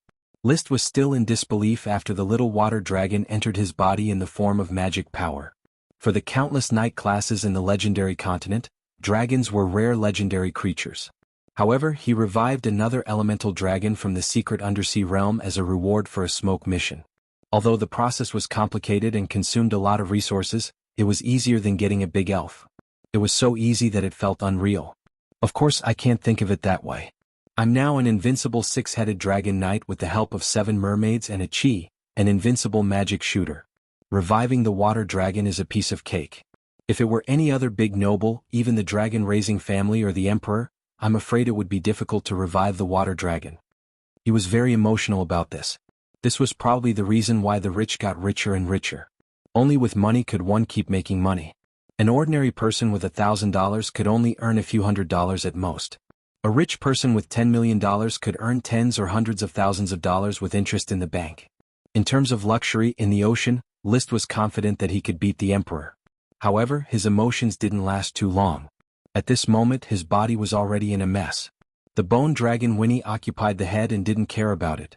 However, Leo, who occupied the heart, had already threatened the little water dragon that occupied the kidneys. The little water dragon cried out aggrievedly and complained to List. Leo, calm down. You've grown up. Be gentlemanly. List had to appease it. Roar. Leo couldn't calm down. If it wasn't for the fact that it hated water element supreme magic, it was ready to swallow the little water dragon, just like it tried to swallow the phoenix. In the concept of the evil dragon, supreme magic creatures of the same level were either enemies or food. The only reason why peace could be achieved was because it couldn't be defeated. Fortunately, Leo's evil thoughts were suppressed by List's soul brand.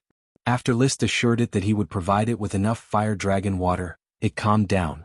However, its magic was still mixed with List's dragon combat and suppressed the magic of the little water dragon. The little water dragon shrank in its kidneys and didn't dare to move. Yo. It conveyed the emotion of, I'm so scared, to List.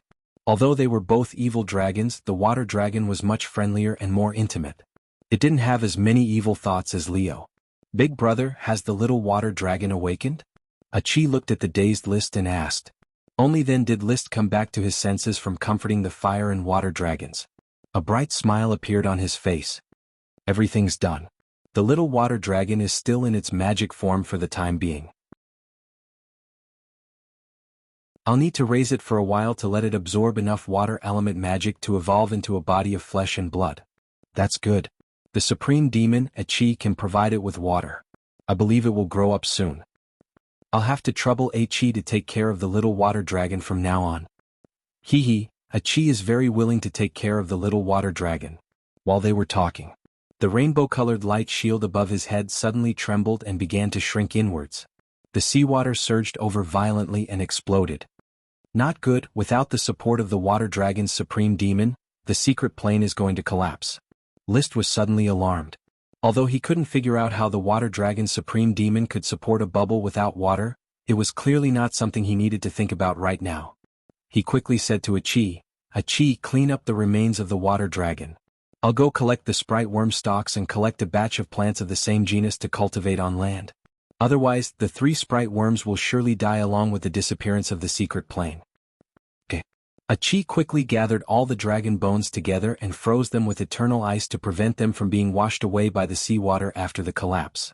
List quickly took the 3 sprite worms, collected the worm stalks, and pulled out a large number of plants of the same genus to tie them up. Once everything was done, more than half of the rainbow-colored light shield above his head had already collapsed and its brilliance had already dimmed to the point where it was almost invisible. Finally, under the watchful eyes of List and Achi, the rainbow-colored light shield burst like soap bubbles. Rumble. Under the powerful pressure of the seawater, the secret plane was flattened in the blink of an eye, as if a mountain was pressing down. The strange luminous plants instantly turned into powder. Apart from the batch List had collected earlier, there was nothing left. Let's go, Achi. List and Achi stood on the ice condensed by the dragon bones, merged into the seawater, and then drove the ice away from the secret plane that had already disappeared. Looking back, even the excavated pit had disappeared. There were no longer any clues to prove that a water dragon had passed away here. Even without the supreme demon, the remains of the water dragon were still valuable and important materials. List did not continue to pay attention to the research of the luminous plants, which was pinned on the wizards of the Guild of Magic. He placed the 3 sprite worms, the banana, the nameless flower, and the bear tree back in Firefire Castle. Whether the 3 sprite worms lived or died depended on whether they could simulate the plant-growing environment. Achi returned to the laboratory at sea to study the power of the cursed dragon. Once she summarized and perfected the soul elements, she would construct the second teleportation magic array. Leo also returned to the crater of the endless volcano and continued to sleep in the magma. Without Leo's suppression, the originally well-behaved little water dragon finally no longer had to be afraid. Compared to Leo, who had sprouted from a magic fire seed, because of the many supreme demons left in the remains, it directly skipped the magic fire seed stage and possessed magic power, form, and intelligence. Yo! It cried out that it was hungry. List swallowed a lot of magic potions, but because he himself was a fire element warrior, which was very different from the water element of the little water dragon, the amount of magic he could provide for it was very little. Don't worry, I may not be able to keep you alive, but I won't be short of water magic. Wind, fire, water, earth, thunder, light, ice, and darkness. These magic elements did not have the concept of mutually reinforcing or restraining each other. In this world, fire and water were not opposites. To put it bluntly, these magic elements were composed of basic magic particles, and the different motion properties of magic particles led to their different physical properties. To a certain extent, magic power, matter, and spirit could all be interchangeable, not to mention the different nature of magic elements. Many Dragon Knight magic power did not match the nature of the dragon, but it did not prevent the dragon magic power and the dragon's combat energy from merging with each other. Therefore, List's fire combat energy could still provide nutrients for the little water dragon. However, it was inefficient and not worth it. He went to the mermaids and prepared to borrow water attribute supreme demons one by one. He could not only trouble Achi. The first one he went to was Etnia, the Marquis of Great Western. Etnia, you know that I have a little water dragon to raise, so can I borrow some water attribute supreme demons from you? Of course, your majesty. I am very willing to provide magic power for the growth of the water dragon. Etnia agreed without hesitation and was even very happy. Mermaids hated cursed dragons, but they still had a very good impression of other kinds of dragons. So he held Etnia's fingers with both hands. The 20-meter-long mermaid was too big, and even one of her fingers was as thick as List's thigh. The little water dragon sensed the water attribute supreme demons on Etnia and immediately cheered, crazily devouring Etnia's supreme demons. Gulp, gulp. There seemed to be the sound of drinking water as the little water dragon greedily devoured every trace of the supreme demons. Seeing this, List said to Etnia, "You don't need to provide too much. When you feel that you have enough and feel uncomfortable, tell me and I will stop the little water dragon." "Don't worry, your majesty. I don't lack super magic. Mermaids can absorb it from the weave." "Oh, I can't, your majesty. I can't maintain my super magic anymore. The little water dragon's devouring power is too strong." Atenia's face turned pale. List quickly cut off the little water dragon's magic power to stop it from devouring. Brr. The little water dragon let out an angry emotion, and an evil thought that was similar to Leo's kept growing.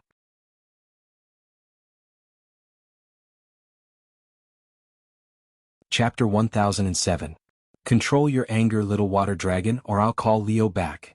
List didn't like this kind of evil thought. He didn't expect that the little water dragon would also have evil thoughts. Moreover, this evil thought was comparable to Leo's evil thought. It was a wise decision to classify an elemental dragon as an evil one. Roar. The little water dragon shivered when it heard Leo's name, but it quickly controlled its anger and didn't dare to show any evil thoughts. List looked at Etnia, whose lips had turned pale. "How do you feel now? Did the supreme magic break down?" Etnia took a deep breath and calmed down. "Thank goodness your majesty cut it off in time, or I would have been seriously injured by the little water dragon. I thought the mermaid's strong body could support the little water dragon's absorption of supreme magic. I didn't expect the little water dragon to be so powerful at birth." Etnia was still shaken by the powerful devouring ability. This showed the difference in power between a mermaid and a dragon, even though they were both supreme magical creatures. "I'm sorry. I didn't expect the little water dragon's devouring ability to be so strong. Of course, it might have something to do with you not recovering to your best state," List said gently. "Go back and rest. Your health is more important than anything else. Let's do something after you recover. Understood, Your Majesty. Etnia smiled bitterly. But I'm afraid we mermaids can't help you raise the little water dragon. Mermaids can't satisfy its devouring ability. Okay, I'll take my time. There's no hurry. The mermaids couldn't withstand the little water dragon's devouring ability, and List didn't dare to let Ichi provide water element supreme magic. He didn't want to see Ichi get hurt. But Ichi said, "Brother, the mermaids can't provide magic because the little water dragon not only devours supreme magic, but also the unique supreme magic that makes up its body. Just like the tail feathers of the fire dragon bird, that's a special form of soul and magic." That should be the case. Unfortunately, there's no water element treasure like the phoenix feather that can speed up the little water dragon's growth.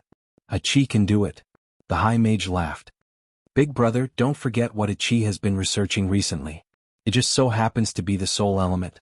Ichi can use the soul elements refined by the cursed dragon's power and combine them with the water element supreme demon to promote the little water dragon's growth. Is that even possible? Yes. Ichi nodded seriously. Also, Ichi discovered a secret information about the Dragon Knight in the perfect stage. List raised his eyebrows. Oh, hurry up and tell me. He had long determined that once the Dragon Knight reached perfection, it would definitely involve the cultivation of the soul. However, he had never found any clues. He didn't expect that Ichi would find this clue after studying the cursed dragon. The Dragon Knight, or dragon, is an existence that stands at the pinnacle of power. However, this peak of power still has its limits. To be precise, it's a kind of shackle. Ichi calls it the barrier.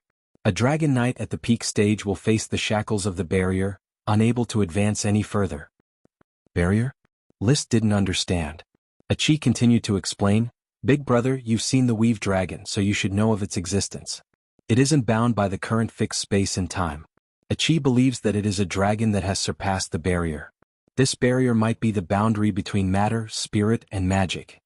The Weave Dragon wasn't in the material world, nor was it at the boundary of the material world, nor was it in the world beyond the material world. However, it traversed all the worlds, from the material world to the boundary of the material world, and then to the world beyond the material world.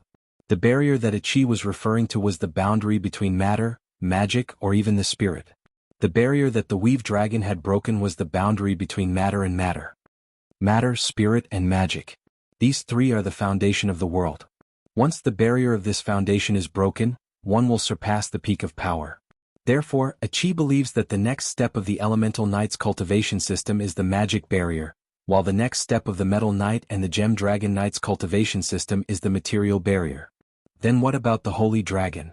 List asked. If it's the invisible dragon, it's obviously the material barrier. I'm not sure about the Dusk Dragon, and Ichi can't explain the meaning of time. The Emerald Dragon is the dream and spirit, so it should be the spiritual barrier. The Smoke Dragon represents fate, but Ichi isn't sure what fate is either. The Fairy Dragon represents life, so it's hard to say. If that's the case, if the Cursed Dragon advances a step further, it will also break the spiritual barrier. That might be the case. Of course, the above information on the barrier is only Ichi's guess. Whether such a barrier exists or not still needs to be verified. As for the barrier, Ichi could only make guesses. Therefore, regarding List's following questions. As for, will the Fire Dragon Knight become a Water Dragon Knight after breaking through the magic barrier? Will the Invisible Dragon Knight become the next Weave Dragon after breaking through the magic barrier? Will the Cursed Dragon be able to pollute the sea because it broke through the spiritual barrier? What kind of dragon did the Weave Dragon evolve from after breaking through the magic barrier? In short, for now the barrier was just a concept. Even if List was fascinated by it, he had already named the next stage of the Dragon Knight's training system, Barrier Knight. It still couldn't determine whether the barrier really existed or whether the Barrier Knight was a viable training prospect. Returning to the topic of the Supreme Magic Supply, Ichi quickly designed a set of magic arrays that could fuse supreme magic with soul elements. Then she personally provided the supreme magic. The little water dragon absorbed as much as it could. When the magic array was completed and activated, Ichi used the water elemental incarnation to continuously absorb the magic from the weave. Then, with the help of Charlie the Unicorn, she became a supreme magic supply. List then released the restrictions on the little water dragon. The little water dragon roared and absorbed madly. There were no restrictions, but the supply of magic was always sufficient. Chi was also very relaxed from beginning to end. She didn't overdraft her body like the mermaids. It absorbed for a whole 10 minutes. The little magical water dragon suddenly roared and let out a series of burps. It couldn't absorb any more supreme magic supply. It felt sleepy and retracted its magic into List's kidneys. It began to sleep and digest the sumptuous meal. This is a good plan. The little water dragon should be able to cultivate it after 2 or 3 more times. Right? A chi, is the soul element refined from the cursed dragon's power enough? It's enough for 2 or 3 times, but it's okay. If it's not enough, I can go with the mermaids to the bottom of the sea to catch another batch of demons. A chi who had single-handedly destroyed a devil's tower, said this very casually. The demons that once covered the sea like ghosts were just magic materials to her. Well, it's best not to go to the Devil's Sea without being fully prepared. This time, we only encountered a devil's tower. If there are more demons, it will still be very dangerous. Chi nodded. Understood. List rubbed Chi's blue hair. Remember, this is just a little water dragon. Its growth is not as important as your safety. Chi immediately narrowed her eyes like a kitten. Hee hee, big brother, Chi is now more powerful than the Dragon Knight in the sea.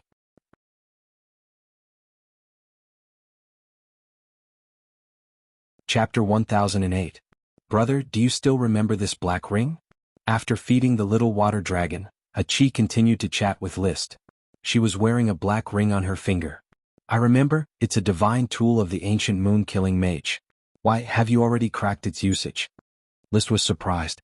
According to the ancient book of knowledge, this black ring was a metal alloy, probably an alloy of a large number of unknown metals, and its function was equivalent alchemy. Not yet, but I have some clues. Chi said, there are very few records about alchemy, but considering the conversion between substances, Chi thinks that equivalent alchemy can be achieved, and this black ring is a tool to assist in alchemy. Then how does alchemy work? Brother said that substances are divided into very small particles called atoms. Atoms are composed of nuclei and electrons, and atomic nuclei are composed of different protons and neutrons. They are very compact and difficult to change. The change of the properties of substances is caused by the atoms losing electrons or gaining electrons. Yes, I said that, but I don't remember which alchemist's remnant book I read. List was embarrassed. He did impart a lot of physical and chemical knowledge to Chi, but he had forgotten all of it in the past few years. Now he couldn't figure out what the chemical reaction theory was, he only remembered what electrons were gained and what electrons were lost. So he couldn't help but ask, Chi, did you find anything from this aspect? Well, the gain and loss of electrons in atoms only changes the temporary form of substances, not the essence. Brother said that the change of atomic nuclei is the real alchemy, which can turn substances from iron into gold. Well, did I say that? Probably. Chi found that the function of the black ring is to stimulate the change of metals. It can accelerate the movement of the atomic nuclei of metals, so that the metal nucleus can be easily decomposed and recombined. Once Chi fully grasps the method and theory, she can replicate ancient alchemy. Although List couldn't remember what atomic nuclei were. He only knew that nuclear fission and nuclear fusion could change chemical elements. Nuclear fission was the principle of atomic bombs, and nuclear fusion was the principle of hydrogen bombs. Atomic bombs seem to use uranium to fission to produce barium and release a large amount of energy. Hydrogen bombs, on the other hand, used hydrogen isotopes such as deuterium and neptunium to produce helium and release a large amount of energy. But that didn't mean he didn't know the meaning of alchemy. Chi, does it mean that once we develop alchemy we can really turn stone into gold? It's not a stone, brother. According to the black ring's equivalent alchemy ability, metals can change each other's nature through alchemy. It can turn iron into gold or even magic metal. However, the meaning of equivalent alchemy might also include wear and tear. Attrition? For example, 10 portions of iron can only produce 1 portion of orichalcum. In terms of materials, the value of orichalcum is definitely far greater than the value of iron. He reacted quickly. Do all metals have a different price? That should be the case, but we still need to figure out the alchemy value of each metal. Right now, we still can't determine which metal is more valuable and which metal is less valuable. If we can figure out the price of metals, we can definitely make a lot of money by relying on alchemy. List's eyes were shining. He could see clearly. Judging from the current market price, the price of a ton of iron can't compare to the price of a kilogram of orichalcum. If we can refine a ton of iron into a kilogram of orichalcum, we can make money, If we can refine it into 10 kilograms, it will be a huge profit. If we can refine it into 100 kilograms, it will be a huge profit. A chi will derive alchemy as soon as possible. Don't be too anxious. You have too much work to do now. You have to learn to relax. We all have a long life to live anyway. It doesn't matter if we develop alchemy sooner or later. Liszt obtained the Phoenix incarnation, although he didn't know his specific lifespan. He had a feeling that his aging speed had been greatly slowed down. According to the Phoenix's 500-year reincarnation, he could definitely live for 200 or 300 years, or even reach the 500-year lifespan of the Dragon City Lord. Of course, contracting the fairy dragon was still one of his dreams. The little water dragon was sleeping, digesting the water element super magic that Tao Tai had obtained. Achi continued to study the power of the cursed dragon, preparing to summarize the soul elements in the near future. On the other side, the materials for setting up the magic teleportation array were also being collected. This time it was an improved magic array. Its stability, comfort, and safety were far better than the heart read teleportation array. Liszt was patrolling the territory. Now, with the influx of night class, there were more and more Moonkill natives under his control. He had basically completed the incorporation of the southeast half of Flame Island. Except for some small tribes hiding in the corners of the virgin forest, the other Moonkill native tribes all walked out of the forest and became the subjects of the Fire Kingdom. The Moonkill people were different from the African black people. Although they also lived a primitive life, they had a more upright attitude and were willing to work hard. It was probably because the forest of Flame Island was not as rich as imagined. In the land of Africa there was too much food, leading to the African black people to develop a lazy character.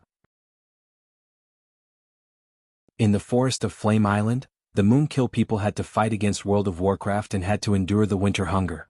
After the tribe grew stronger, in order to better survive, they could only split into smaller tribes and migrate to farther places. Forced by life, the Moonkill natives developed the quality of hard working. With the construction of the Fire Kingdom as the center, Flame Island was divided into two halves, the southeast half and the northwest half. The Knight of the Fire Kingdom had already opened up the northwest half. There were not many Moonkill natives in the northwest half, but there were still millions of them and millions of serfs could be incorporated. Liszt stayed in the Fire Kingdom for inspection. More and more trained and experienced Moonkill serfs were arranged to work here.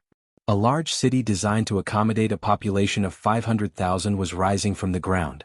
The palace on the nearby Holy Mountain also began to be built. It stood at the top of the mountain and integrated with the mountain. Coming from afar and complementing the Fire Kingdom, the entire blueprint was finally finalized after several revisions. The hinterland of the Holy Mountain was the lair of the bone dragon Winnie. The forest behind the Holy Mountain was the lair of the copper dragon Marta. Marta did not have much requirements for the environment, the main thing was to serve him well. The Jade Mountain was the lair of the light emerald dragon Isin, and the endless volcanoes was the lair of the fire dragon Leo. The lair of the gray-mouthed iron dragon Orn was still uncertain.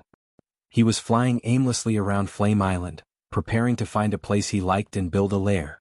The invisible dragon Bard did not have a fixed place and did not need a lair. In other words, the world outside the material world was his lair. As for the little water dragon, he did not even have a name, let alone a lair. At worst, he could just throw him into the sea and the vast ocean would be his lair. By the way, riding on the invisible dragon Bard, he examined his own palace in the material boundary. If the royal city can be called the Royal City of Flames, then what should the royal palace be called? Sapphire's palace is called the Blue Sky Mountain Palace, Steel Ridge's palace is called the Platinum Tooth Palace, Eagle's palace is called the Iron Dragon Chain Palace.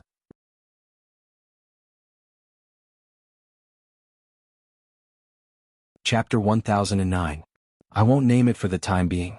After the founding of the country, I will definitely formulate a new set of titles, including the Holy Mountain, King's City, and all the surrounding locations. For a while, there was no suitable name for the palace, so Liszt no longer struggled. After walking around King's City and chatting with Marta for a while, he left and continued to inspect the progress of other projects in the territory. The violent dogs evolved green skin, white skin, and gold skin all successfully evolved into intermediate World of Warcraft Blizzard beasts. Although they were not yet adults, they could already mate under the stimulation of the bloodline fruit. The most surprising thing was the purple skin, which had failed to evolve. Although its physical development had been slow, it performed well in magic and had mastered the advanced Earth Magic Rock Cluster. Its pure melee combat power was not as good as the green skin, white skin and gold skin, but its magic crushed these three. The only pity was that the purple skin seemed to have evolved into another species, which could not communicate with the blizzard beasts, and it was more difficult to reproduce. With the pregnancy of this batch of blizzard beasts, the formation of orders of chivalry would no longer be an extravagant hope. The Burning Legion would soon establish the blizzard orders of chivalry after the mammoth orders of chivalry. The problem of mounts for the guard orders of chivalry had also been solved. The Flame Dragon Bird, Fire Raven and Cardinal Bird were all qualified mounts. However, it was not easy to find a knight. There were not so many young Fire Elite Earth Knight and Sky Knight. List did not look at an older knight. However, it took time to train a young knight. So far, no one had been selected for the Dragon Knight candidate program. There were only a few candidates such as Durotan Red Apricot, Custer Windmill, Hippolyta, and other little geniuses who were studying at the Royal Academy. However, these little geniuses were still far from the Dragon Knight candidate program. In addition, the Fire Swordsman had not yet begun to execute. The little fire dragon Leo was not yet an adult, and he had no interest in wasting magic power to infect a few dragons. Unlike the traditional white dragon and black dragon that were infected by dragon magic power, the magic power would eventually return to the dragon. Once the Fire Swordsman was completed, the magic power would not return to the dragon. This was a losing deal. Leo was quite smart and List could not easily fool it. Unless the Phoenix Parasol Forest's monthly production of magic potions reached a bumper harvest and the fire dragon water could be supplied without limit, it would be difficult for Leo to cooperate with them. There was no enslavement relationship between the dragon and the Dragon Knight. It was merely cooperation.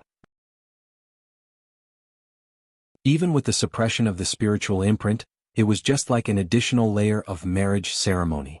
The wife could stay at home to do housework and take care of the children, but if she really wanted to go out and have fun, there was nothing you could do.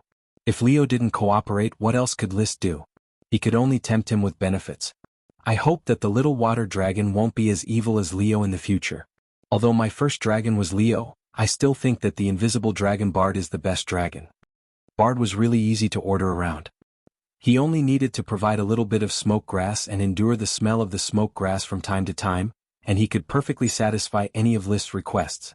Traveling through space never complained and it didn't require much mana. A little red dragon water would suffice. At most he would give it a fresh roast cow every few days. It was really easy to treat. As for the other dragons, the bone dragon Weenie didn't need to eat or drink, and the human soul made her more peaceful.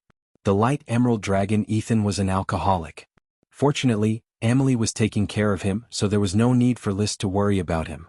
The gray iron dragon needed to eat and drink, and also needed to frequently replenish his mana. But once it found a suitable dragon nest, it would start producing iron ore. The orichalcum dragon Marta was somewhat unreliable.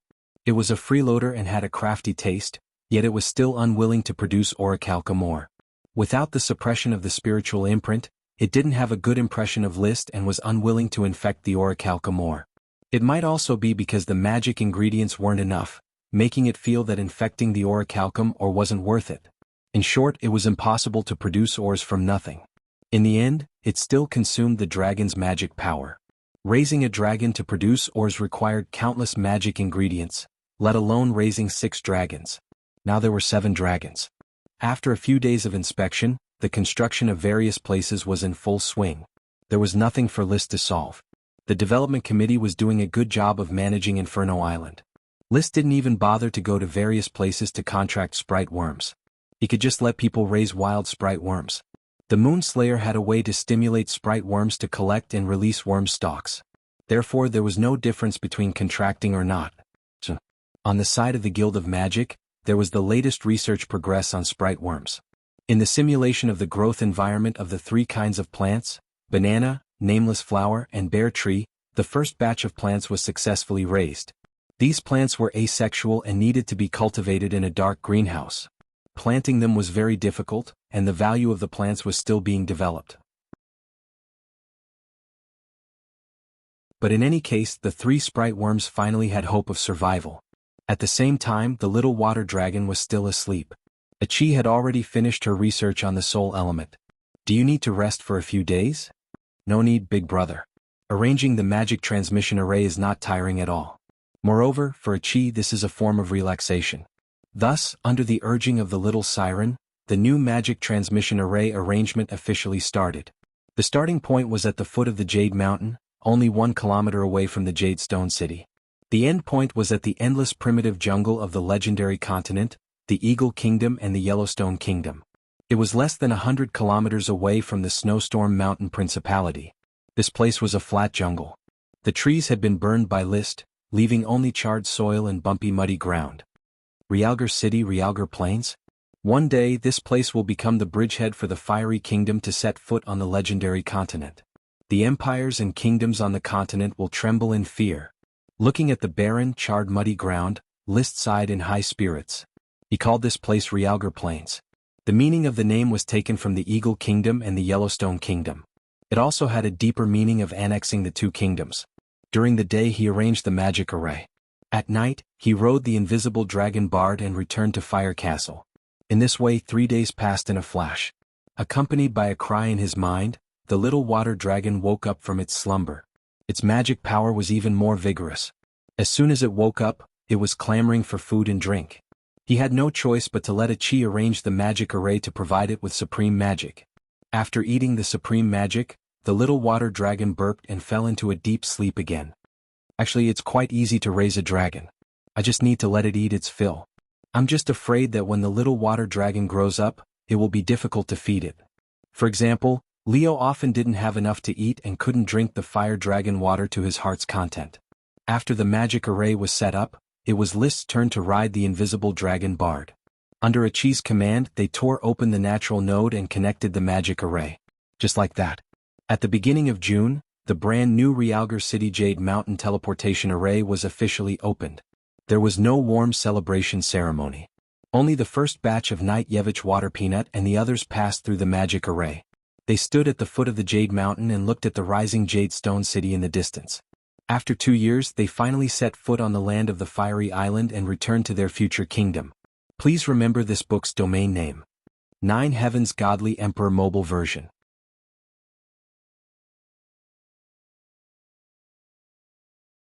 Chapter 10:10. Your Majesty, is this Jade City? Are these the Moon Killers? I thought Flame Island was still a barren land. Even if it was developed for more than 2 years, the environment would not change. I didn't expect Jade City to be so huge. Yevich Water Peanut sighed. Although he had been captured and followed List for a long time, he did not have much experience in big battles. He did not know List's strong organizational ability as the successor of socialism.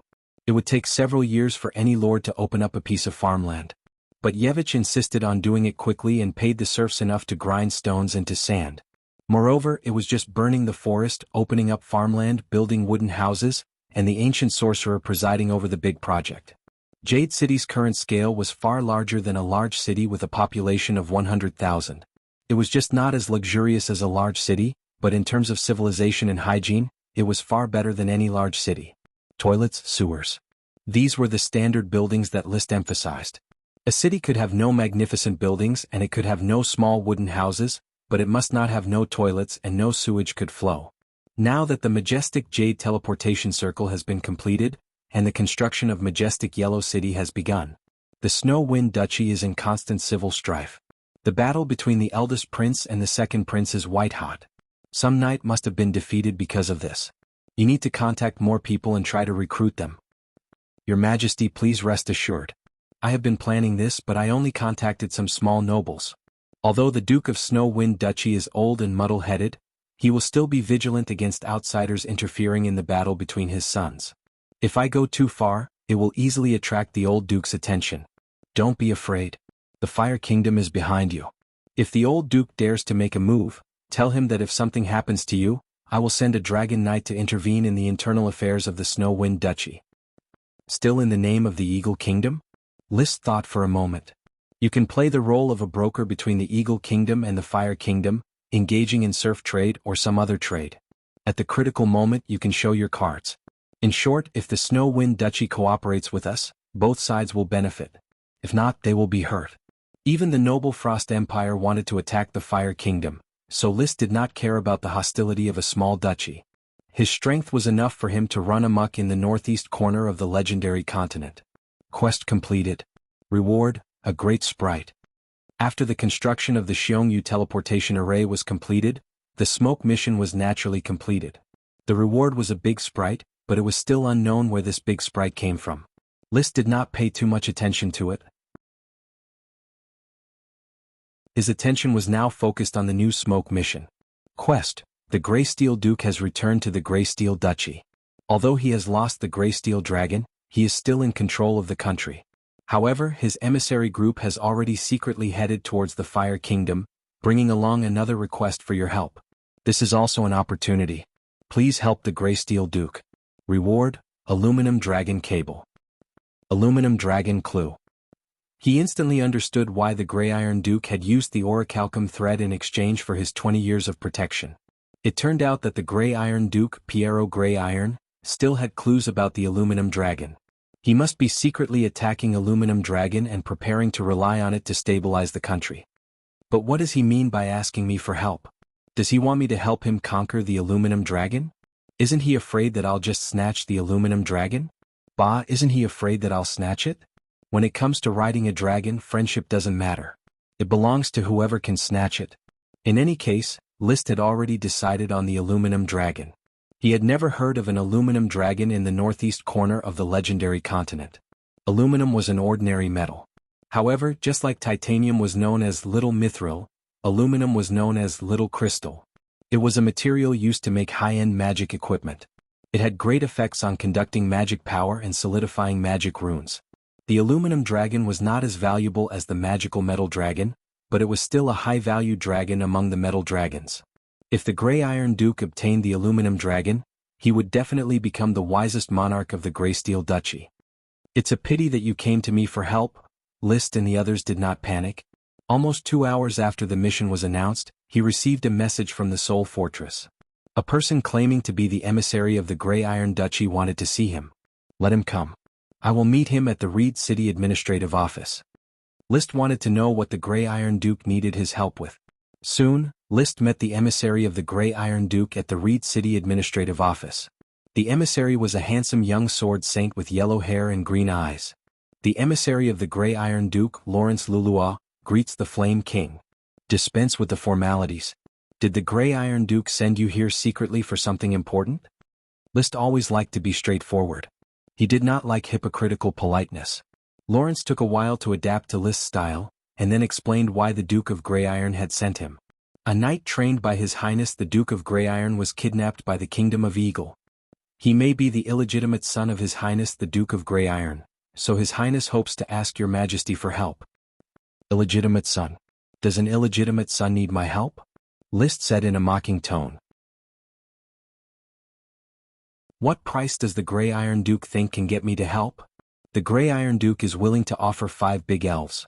5 big elves? But you want me to take the risk of entering the Eagle Kingdom? That's not the case, your Majesty. The one who kidnapped the knight was not the Eagle royal family, but a feudal marquis.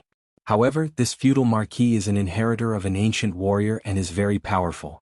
He knows that the Grey Iron Duchy does not have the protection of a dragon, so he does not care about the Grey Iron Duchy. It was obvious that Lawrence was not telling the truth. He thought that List was too naive. An illegitimate son, no matter how outstanding, would not be worth the price of 5 big elves to save him. If he really had 5 big elves, he could just exchange them with the feudal marquis. Moreover, even if the Grey Iron Duchy had a grudge with the Eagle royal family, the Eagle royal family might not care about the dignity of a vassal state and ignore it. Moreover, the Grey Iron Duchy could ask for help from other duchies. He believed that those duchies would be very willing to earn 5 big elves. It was impossible for them to come here directly and ask List to rescue the illegitimate son. Moreover, the smoke mission had already given clues about the aluminum dragon. List would not believe this excuse no matter how stupid he was. Lawrence, don't say this useless nonsense. What does Duke Piero mean? Tell me in detail. Otherwise go back quickly. I won't keep you for dinner.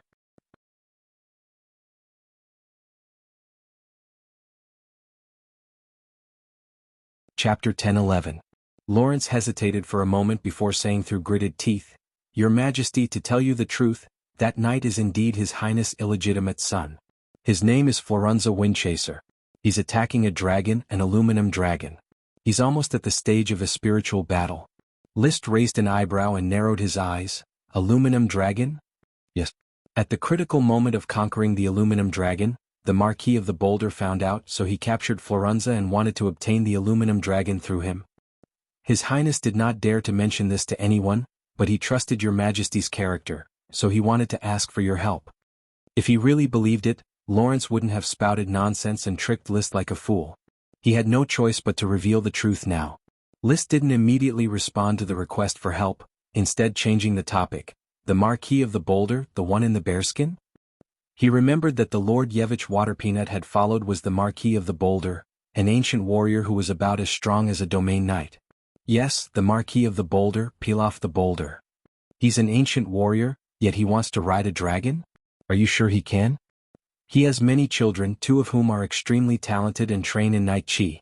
They've both participated in the Dragon Knight plan, but didn't succeed.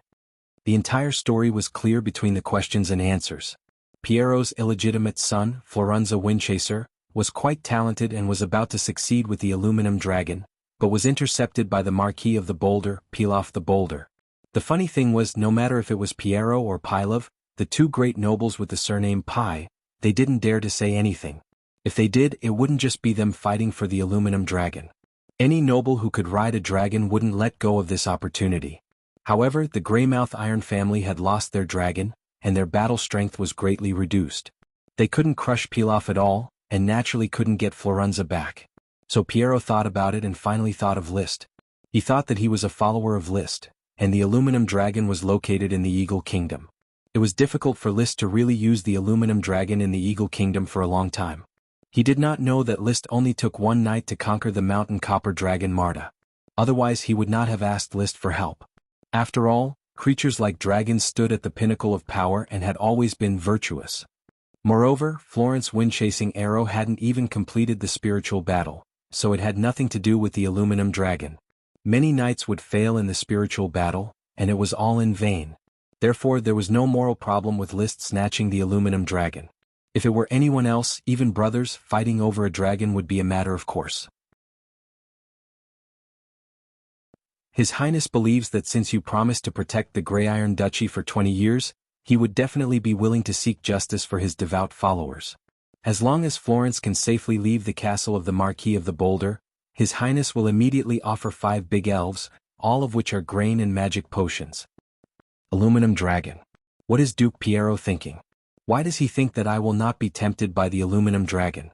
Although the aluminum dragon is extremely precious and everyone wants to ride it, Your Highness already has many dragons, and the aluminum dragon lives in the Eagle Kingdom, so it is difficult to continue to conquer it.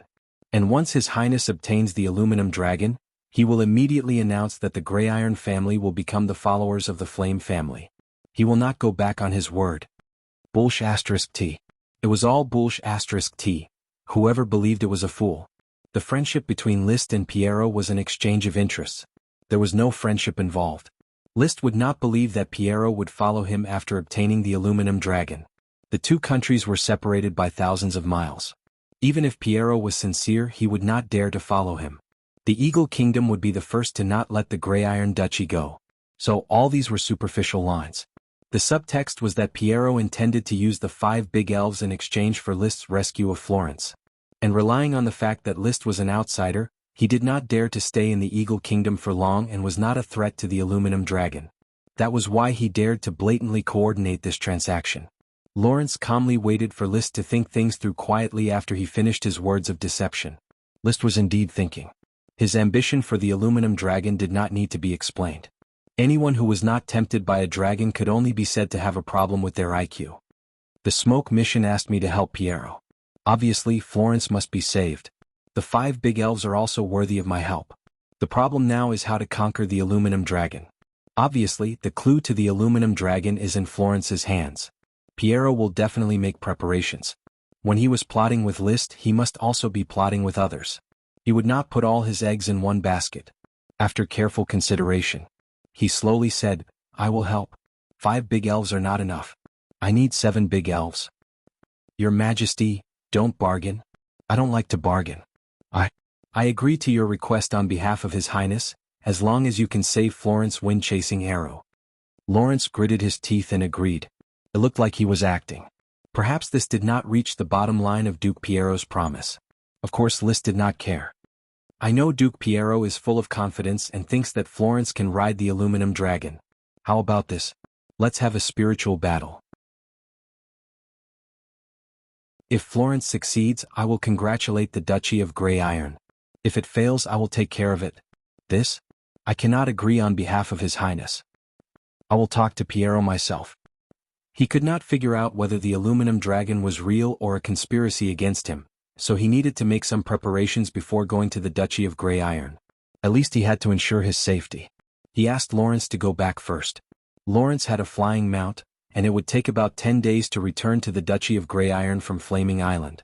Fortunately, although Florence was captured, it refused to speak, so the Marquis of the Boulder could not know about the aluminum dragon. He had to discuss it with Duke Piero several times before reaching an agreement. This gave Liszt enough time to prepare and he could take his time to plan. Ichi was now a powerful fighting force. With her by his side, Liszt felt very safe. Fire Dragon Leo and Bone Dragon Winnie were both easy to carry around. Light Green Gem Dragon Knight Emily stayed on Flaming Island, Grey Iron Dragon and Mountain Copper Dragon stayed behind, and only Invisible Dragon Bard had to ride. Without Bard's powerful space travel ability, Liszt did not dare to be arrogant at all. As for the little water dragon, it would be better to wait until it was born. The main purpose of this trip to the Duchy of Grey Iron is to save Florence, but we must avoid falling into a conspiracy against us.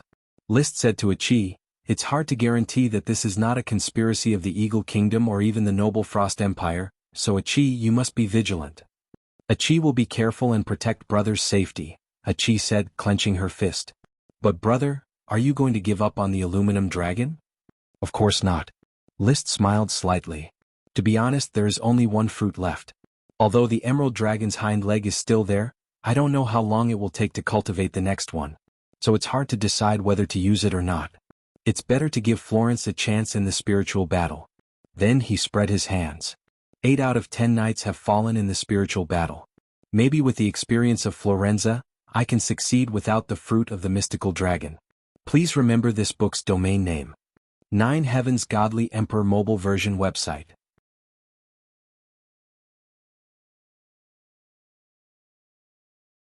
Chapter 10-12. Liszt was confident. It was not only because of the smoke mission, which allowed him to use the power of fate even in the battle of the soul. It was also because he already had the Phoenix Incarnation. He had tried it, and the Phoenix Incarnation could still be used in the dragon's soul, and it was full of power. With the Phoenix Incarnation, he would definitely be able to win in the battle of the soul. As long as the aluminum dragon's battle of the soul was not as strange as the invisible dragon's, he was not afraid of not being able to win.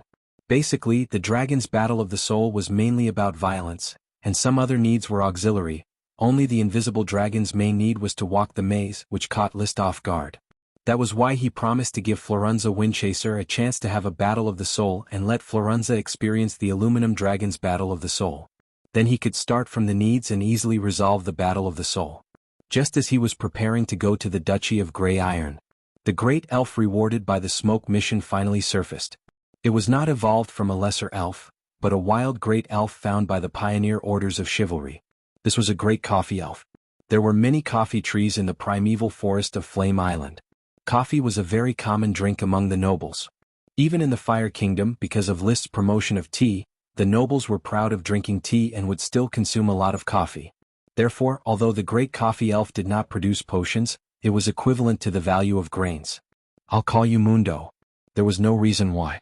Liszt just wanted to give the great coffee elf the name Mundo. Jiliwala. Mundo obviously did not appreciate his name, nor did he like the new environment very much. He was used to living in the wild. However, this was already an unchangeable fact. As a great sprite, she might be highly valued elsewhere, but Liszt could no longer experience that kind of wholehearted doting. Liszt's great sprites were growing more and more, and on this trip, it was very likely that he would gain another 7 great sprites. So far, not counting the elves in the hands of the noble lords who were forced to serve. He already had 3 dragon elves: man-eating tree dragon elf Kali, buckwheat dragon elf Yadi, phoenix-dwelling parasol dragon elf Ini. 11 great elves: kelp grand elf, Parker, pea grand elf, ash, thorn grand elf, Ella, mangrove grand elf, Nami, potato grand elf, Kutch, banana grand elf, Bobby, corn grand elf, Teak, corn grand elf, Mickey, giant kojak grand elf, Carl, Calabash Grand Elf, Cree Coffee Grand Elf, Mondo. There were still more than 100 lesser sprites and more than 500 sprite worms, and the number of sprites was still increasing. There were three main sources. On one hand, it was the tamed crops in the plantations that gave birth to elves. On the other hand, it was the primeval forests that were seized from the natives of the Moon Killer tribe. On the other hand, it was the mermaids who often swam in the sea to search for elves in the sea. Of course, every time the horn of war sounded, the elves would have a fourth source of income, which was also the biggest source, captured from the hands of the enemy. Now that there are more and more great sprites, it's getting harder and harder to come up with names. List rubbed Mundo's head and lamented. Mundo slapped away List's hand and shouted, Chillawalla. The red coffee fruit on the sapling on its head fell off as soon as it was touched. The coffee fruits that fell off were all excellent seeds. If dried, they would become excellent coffee beans and ground coffee would taste great. However, Mundo was very distressed about the small fruits on his head and did not give others the opportunity to pick them. June was the rainy season on Flame Island, where it often rained heavily. For the Moon Killer tribe of the past, the most frightening thing about the primeval forest that rained heavily were floods. But now, on Flame Island, a large number of ditches had been built in the residential areas, making drainage and irrigation very smooth. Moreover, under the urging of the mermaid saltwater Marquis Bluposi, the ugly fish race had thoroughly combed through the Whirlpool River and several other rivers. They had widened and deepened the rivers so that there was basically no possibility of flooding. They had also dug out a large number of water storage lakes. These artificial lakes could store water during the summer rainy season, and during the winter dry season, they could be diverted into ditches for irrigation, allowing crops to grow during the winter. They believed that this would continue. In a few decades, Flame Island would become a land of fish and rice that could be fed and clothed all year round. On such a rainy morning, List and Achi set off together. They brought along the little fire dragon Leo, the bone dragon Winnie, the unicorn Charlie, and the sleeping little water dragon. Riding on the invisible dragon Bard, they directly tore the material boundary and entered the world outside the material world. They found the natural node in the Eagle Kingdom and traveled out. Then they flew to the Grey Iron Duchy following the map provided by Lawrence Greenlot. When the invisible dragon was tired, the little fire dragon Leo would fly high in the sky. Without stopping, they arrived at the Grey Iron Duchy on the 11th day since Lawrence left Flame Island. In other words, Lawrence should have rushed back to the Grey Iron Duchy yesterday and reported the preliminary results of the discussion to Piero Grey Iron, the Duke of Grey Iron. So, List directly flew to the royal palace of the Grey Iron Duchy, the Iron Castle. As expected. When List appeared near the Iron Castle, a knight quickly came to salute him and quickly galloped to the Iron Castle to inform Duke Piero. A moment later, Duke Piero galloped over on a horse. After dismounting, he saluted List. Your Majesty List, thank you for coming. Please allow me to show you around the Iron Castle. I've already arranged a banquet. Duke Piero, there's no need for a banquet or a tour. Let's get down to business. What do you think about the cooperation plan I asked Lawrence to send back? I can promise you 7 grand elves, but I hope you can increase the chance of the Battle of Souls by 2. Piero was familiar with List's character, so he did not beat around the bush. Why 2? Apart from Florence, I also have an illegitimate son who also has the talent to become a dragon knight. Piero was quite proud when he mentioned this. His talent was average, but the talents of his 2 illegitimate sons were unexpectedly excellent. This was also the reason why he insisted on returning to take charge of the Duchy of Grey Iron. His legal successor was his eldest son, Pyford Grey Iron. His talent was not outstanding and he was just a conservative person. If the Grey Iron Dragon was not lost, Pyford could inherit the duchy. Now that the dragon was lost, the family would definitely decline in Pyford's hands. Therefore, he wanted to use the talents of his 2 illegitimate sons to help the Grey Iron family return to the dragon-raising family. 2 chances of the Battle of Souls? List narrowed his eyes. He felt that he could give them. Riding a dragon was not so simple. There were so many Dragon Knight candidates every year, but only 1 out of 100 could become a knight. I can agree, but I want 10 grand elves. Then he added, if you can't give me that, give me a dragon elf. Piero smiled bitterly, Your Majesty, your request is too harsh. I can only provide 8 grand elves. The opportunity to ride an aluminum dragon is far more valuable to you than any dragon elf. The opportunity to ride an aluminum dragon is indeed priceless. But without my help you will lose it, won't you?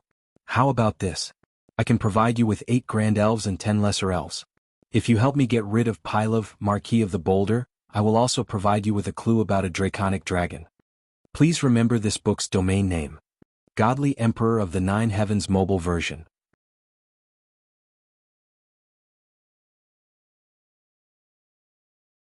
Chapter 10:13.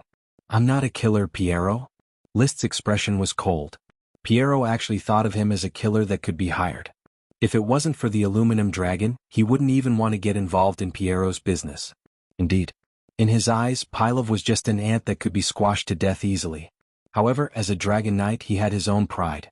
Plotting wars and personally plundering resources had already made him lose a lot of his pride. If he assassinated another noble now, his reputation would be ruined. Trees lived by their bark and humans lived by their faces. He could fight to the death with other dragon knight, but he didn't want to kill a normal knight. It was a matter of principle.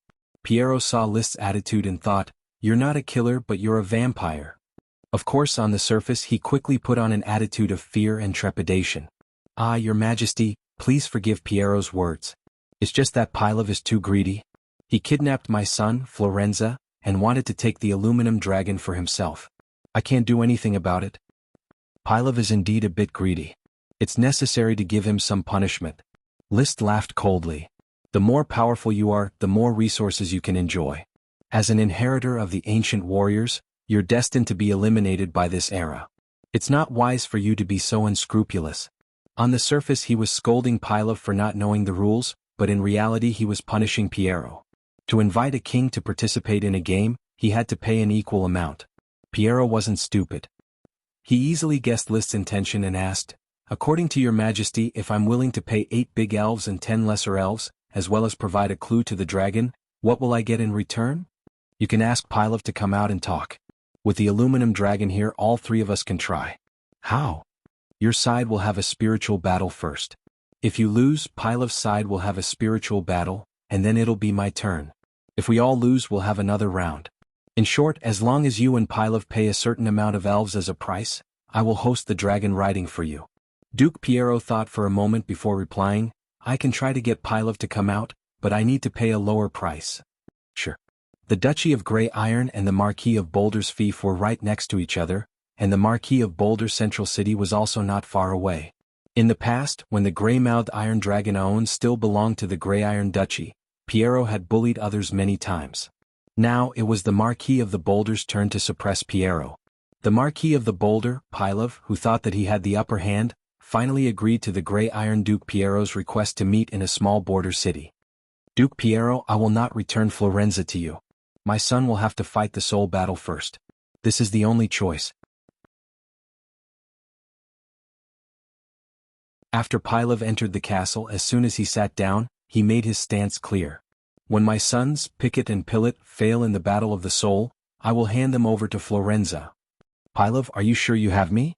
Duke Piero looked coldly at the bearded, burly man in front of him. The Marquis of the Boulder, as his name suggested, was like a huge rock. This was the unique figure of those who wore bear skin. Even without the help of magic, he could burst out with brute force that could tear tigers and leopards apart. After eating the poisonous mushrooms like the dog urine moss, his magic was even more rampant, and his aura skyrocketed. Pylov laughed loudly. "The glory of the knight does not only favor unite families. My son is also a knight and he is also favored by the glory of the knight.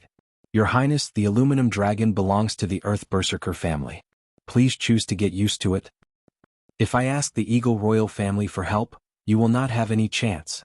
Similarly, the Grey Iron family will not have any chance. We are all the same. Who would dare to take the risk of leaking the secret? And if I lose the glory of the aluminum dragon, the family will at most be punished by the royal family. There will not be any loss, but the Grey Iron family will risk the crisis of decline. Hee. Pylov seemed to be a boorish man, but in fact he was very careful and he was very clear about the pros and cons. Unfortunately, he miscalculated.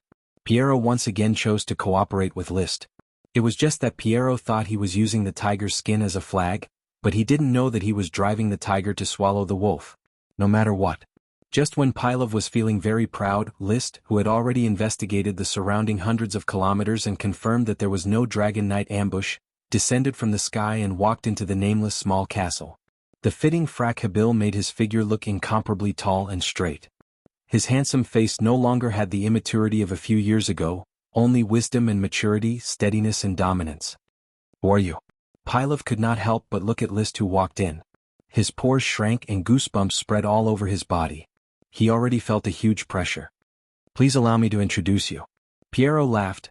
This is the most outstanding legendary figure in the northeast corner of the legendary continent, the king of the Fire Kingdom, the Holy Dragon, Invisible Dragon Knight List Flame King. He will be in charge of the aluminum dragon distribution for us this time.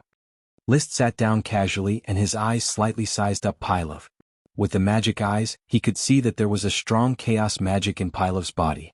A single spark was all that was needed for this magic power to cause a violent explosion. It had to be said that the bearskin was a very interesting ancient warrior inheritance. It was a different training system and it was worth in-depth study. Invisible Dragon Knight. Pylov stood up in shock on the spot. The knight retainers he brought with him also crowded around Pylov in panic. They pulled out their knight's long swords and looked at List in fear. The atmosphere was tense to the point where it could explode at any moment. List suddenly released his dragon's might towards everyone and said majestically, "Everyone sit down." What? Pylov could not help but sit down again. He took a deep breath and quickly adjusted his state of mind. He waved his hand to signal his retainers to leave. I did not receive news from His Majesty List, so I could not personally welcome Your Majesty. Please forgive me, Your Majesty. Don't worry about these trivial matters. List smiled slightly. Let me reiterate my hosting plan. The White Iron family, the Earth Berserker family, and I will sign the agreement. Duke Piero will pay me 7 greater elves along with a clue to a lesser dragon. I will ensure that Florenza Windchaser Arrow will get the first chance to fight with the aluminum dragon. Why? Pylov wanted to slap the table when he heard this, but he looked at List and put his hand down. Your Majesty List, this doesn't make sense, right? First come, first served. Of course Florenza can enjoy the first place. Marquis Pylov, you also have the chance to participate. As long as you pay me 5 greater elves, I will allow your son Pi Carter to enjoy the second place. And I will reluctantly put him in third place. Pylov immediately raised his hand to slap the table again, but he held back. What? List smiled and said, with my strength I can completely destroy all of you and then directly take the aluminum dragon. This is the Eagle Kingdom. Even if it is not the Radiant Empire, I can do the same. Marquis Pylov doesn't seem to think so? Indeed, I can't stop Your Majesty List's powerful strength, but I also have a backup plan. The Eagle royal family will know what is happening here at any time, and then the royal family will intervene, and no one will get the aluminum dragon. That is why I propose that the 3 of us cooperate. You can try the first and second battle of the soul. I only want the third battle of the soul. In fact, this is just to avoid some disturbances. Even if the Eagle King Adonis Moonlight Silver comes in person, I won't be able to ride the dragon. At most, I will kill the aluminum dragon and leave. Killing a dragon without saying a word, as if a dragon was no different from a chicken. If someone else said this, Pylov could slap him in the face, but it was List who spoke, so Pylov could only accept it. After all, this Dragon Knight had once killed 2 Dragon Knight and even fought 5 dragons alone. Such a ferocious reputation could make a 3-year-old stop crying.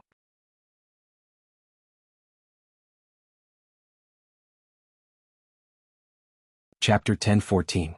In the face of List's threat, Pylov, the Marquis of the Boulder, finally backed down. He couldn't guarantee that List wouldn't destroy the Berserker family on a whim. With List's valiant record, even the Eagle royal family couldn't do anything to him, let alone an ancient warrior family. If they dared to question List's arrangements and do something sneaky, the ancient warriors of the Bearskin family would lose their inheritance the next day. As a noble, they must follow the rules, especially the rules set by the dragon-rearing family. Your Majesty, the Berserker family is willing to pay 5 Grand Elves in exchange for a second chance at the soul battle. After that, we'll take turns in this order. Wise choice. Now the situation is simple. Everyone hand over the Grand Elves first, and then we'll come up with a plan to attack the aluminum dragon. Even if this is an underage aluminum dragon, it won't be easy to succeed. List clapped his hands and decided on the cooperation between the 3 families. Soon, the Berserker family released Florenza Wind-Chasing Arrow, and Florenza also shared the secret of the aluminum dragon strategy. The nameless wilderness south of the Solid Land is where the aluminum dragons are active. I once trained my combat aura in that wilderness and accidentally found this young aluminum dragon. According to my speculation, the aluminum dragon is about 50 years old and doesn't have much hostility toward humans, so I deliberately approached it. Solid Earth was the name of the Marquis of the Boulder's fief. The wilderness south was uninhabited, and the aluminum dragon was active here. You already know the aluminum dragon's preferences after attacking it, right? List asked. Knowing the dragon's preferences made it easier to attack it. Florunza wasn't old, but he was already a veteran sword saint and was about to become a full-fledged Sky Knight. It wouldn't take long for him to attack the aluminum dragon, and he was close to the soul battle. Clearly, he knew the aluminum dragon's preferences. Glancing at Liszt, Pilov, and Piero, Florence hesitated for a moment before sighing. The aluminum dragon's favorite is metal silver. As long as you have enough silver coins, you can please the aluminum dragon. I have already built a nest made of silver coins for the aluminum dragon in the wilderness, so it no longer refuses to let me stand on its back. An aluminum dragon actually liked another kind of metal, silver. If the Eagle royal family's silver dragon were to be pulled over, who knew if this aluminum dragon would directly kneel before the other party's pomegranate skirt? It was really a bit strange. Mission complete. Reward, aluminum dragon clue. After discussing the specifics of the Battle of Souls, Liszt took the time to check the completed smoke missions and think about new missions. Mission: Profit is the easiest thing to blind people's eyes. Sometimes you can't just look at things on the surface. You need to look past the surface to see the conspiracy behind it. A young aluminum dragon active in the wilderness. Who can guarantee that it is an isolated individual or a tool to be used? Please be cautious in the first two battles of the soul. Reward: unknown reward. After reading the introduction of the new mission, Liszt frowned. Obviously, this mission with an unknown reward was a warning from the power of fate. Conspiracy. It seems that the appearance of the aluminum dragon this time is not an unexpected surprise, but someone can plan it. So which force is secretly plotting, the Eagle Kingdom or the Noble Frost Empire? The conspiracy that happened in the Eagle Kingdom also involved a dragon. Obviously, the Eagle royal family could not be ruled out. But according to Liszt's summary of the declining situation of the Eagle Kingdom, it would be difficult for the Eagle royal family to launch another powerful dragon-slaying war. It was not that they were not strong enough, but if they failed, the risk was enough to lead to the destruction of the Eagle Kingdom. Even if they did not perish, they would at least be torn apart. So he quickly thought of the shadow incarnations that were found according to the smoke mission. 4 shadow incarnations were still imprisoned in the dungeon of Flame Island. Behind the shadow incarnations was the malice from the Noble Frost Empire. Previously, one of the shadow incarnations had left, probably to send a message back to the Noble Frost Empire. That great Emperor Jupiter might have already sent new instructions, and it was likely that he was planning this conspiracy. The smoke mission reminded me to be wary of the first 2 Battle of Souls, which means that the conspiracy is likely to be launched during these 2 Battle of Souls. He slowly thought about it. He was not too nervous. The malice of the Noble Frost Empire had long been expected. Now, with the smoke mission reminder, it was completely possible to avoid it, and even plot against the person who arranged the conspiracy. The blood servants have cultivated many new seeds and lurked near the 3 kingdoms and vassal states. They have insight into the movements of the dragons and Dragon Knight at any time, and it is easy to determine the movements of these peak combat forces. So the danger I encounter must be similar to the method that Marquis Bull used to assassinate the Sapphire Dragon. So he asked Achi, if someone wants to use the aluminum dragon to plot against me, what do you think they should do? Achi tilted her head and asked, what is Big Brother's most powerful means? Of course it's spatial travel and cooperation with Bard. You mean, if the other party wants to target me, they will definitely make a fuss about space? Bard is not an adult yet, and his spatial ability has not been fully developed. It is entirely possible to use the power of magic to seal the space, so that Bard cannot freely travel to the world outside the material world, or even enter the material boundary. At that time, Big Brother and Bard will be forced to fight. This was indeed possible, and it was also the best way to target Liszt. Once a conspiracy was launched in his strongest area, it was basically certain that he could be killed for real. When it came to his own safety, he had to pay 120% attention. So is there any way to crack it? Just purify the magic seal. How do you purify it? This requires Bard's cooperation, and Charlie's help will also be needed. Then, Achi will start making magic equipment from now on.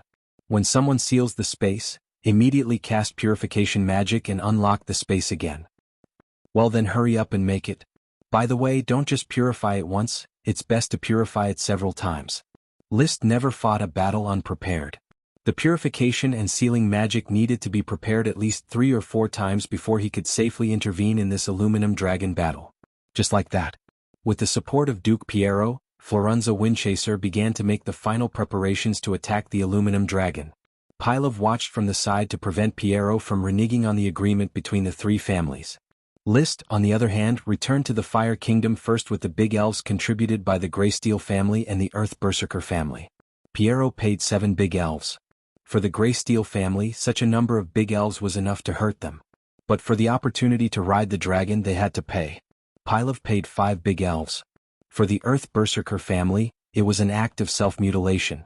In fact, the 2 families could have negotiated peacefully. Each person had 1 chance to ride the dragon, and there was no need to invite List at all. That way they would not lose big elves. Of course, without List's intervention, the 2 sides could not really sit down and negotiate peacefully.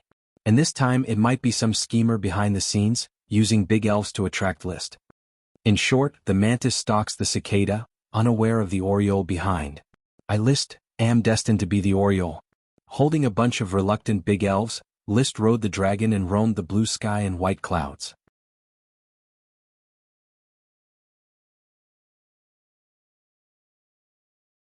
Chapter 10-15. Lao Bai hopes that everyone can support a few monthly votes so that Big Dragon's ranking doesn't drop too much. Thank you very much. Looking for monthly votes for Big Dragon is dead, currently typing. Please wait a moment. After the content is updated, please refresh the page to get the latest update.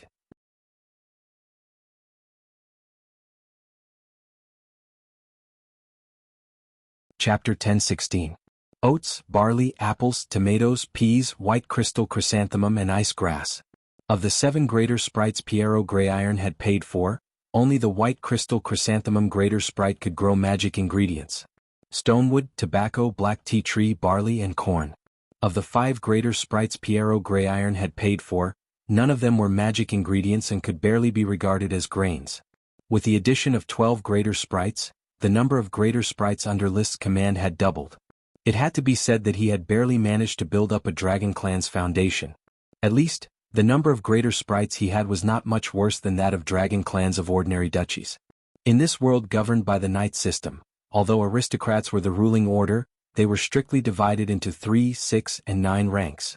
Generally, a chevalier could make a living by guarding a sprite worm, a baron could cultivate a small town with several sprite worms, a viscount could manage a small city with a lesser sprite, a count could manage a large city and several small cities with a greater sprite worm, a marquis could manage a large number of greater sprites, a marquis could manage a large number of lesser sprites.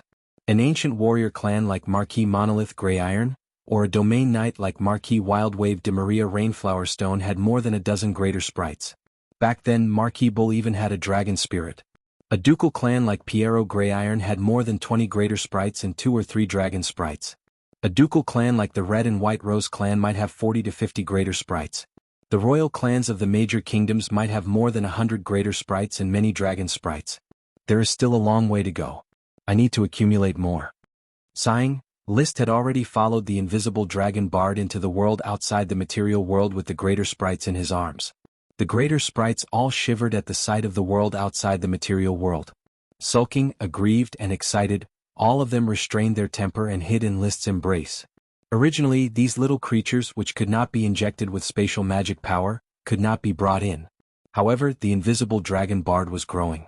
When its dragon magic power spread out, it could move the surrounding space to the world outside the material world. Achi, do you think Bard will continue to expand the range of the dragon magic and bring a group of dragons through space if he continues to grow? List comforted the great elves as he conversed with Achi, who was riding Charlie the unicorn and strolling leisurely around Bard. Achi thought for a moment. I'm not sure, but judging from Bard's growth trajectory, it's very likely. It is difficult to estimate how powerful an adult invisible dragon is. It would be wonderful if I could do it. If that was really the case, Bard would be the equivalent of the master spell in World of Warcraft, and his group teleportation would be ridiculously awesome. One could imagine a dragon knight flying in the sky. Suddenly, a group of dragons appeared in front of it, killed the dragon knight and then retreated. Coming and going without a trace, It could be said to be the nightmare of an ordinary dragon knight. Wuxia. Sensing the scene that List was thinking about, Bard also became excited. He expressed that he would definitely be able to achieve all of this. As long as he had a sufficient supply of the Red Dragon Water Potion, he would be able to grow quickly and help List to conquer the entire legendary continent. Red Dragon Potion is not easy to get. The Rose-White Rose family is not stupid. This friendship will not last long. Wuxia. Bard expressed that he wanted to take advantage of the strong friendship to send more gifts in exchange for the Red Dragon Potion. As long as there was Red Dragon Potion, everything was negotiable. I will try my best. I will send a delegation to the Grand Duchy of Rose for an exchange in the near future. The fact that List had brought back 12 great elves in one trip did not seem to cause too much of a stir in the territory. Even the servants in Firewood Castle were only happy for a while. They had experienced too many surprises when they were around List in the past few years. Even dragons could be brought home like wholesale, let alone great elves. For the Son of Glory, who was known to be favored by the glory of knights, all of this was a common occurrence, which made List a little uncomfortable. If he did not make a big move now, he would not be able to attract attention. Father, these great elves will be taken care of by the development committee. Build a plantation for them as soon as possible. If we plant the seeds now, we can still harvest 1 or 2 crops in autumn. Have you come up with a name for them? There are too many to name. Let's talk about it when the time comes. I have been quite busy recently and may have to leave for a period of time. If there is nothing too difficult to decide, I will leave it to you, Father. I will take care of everything on Flame Island for you. After arranging the construction of the territory, List hurried into a cheese laboratory and set up the purification magic with her. This set of magic was based on the magic circle. With Bard's ability, it could reverse the sealed space and break the barrier of space. Conspiracies were growing in the dark, so he had to prepare carefully. While List was making the purification magic, he was also developing his Phoenix Incarnation ability and practicing several powerful spells that Chi had developed for him. Even though his trump cards were powerful, he still seriously set up a backup plan and various escape plans. It was better to be safe than sorry.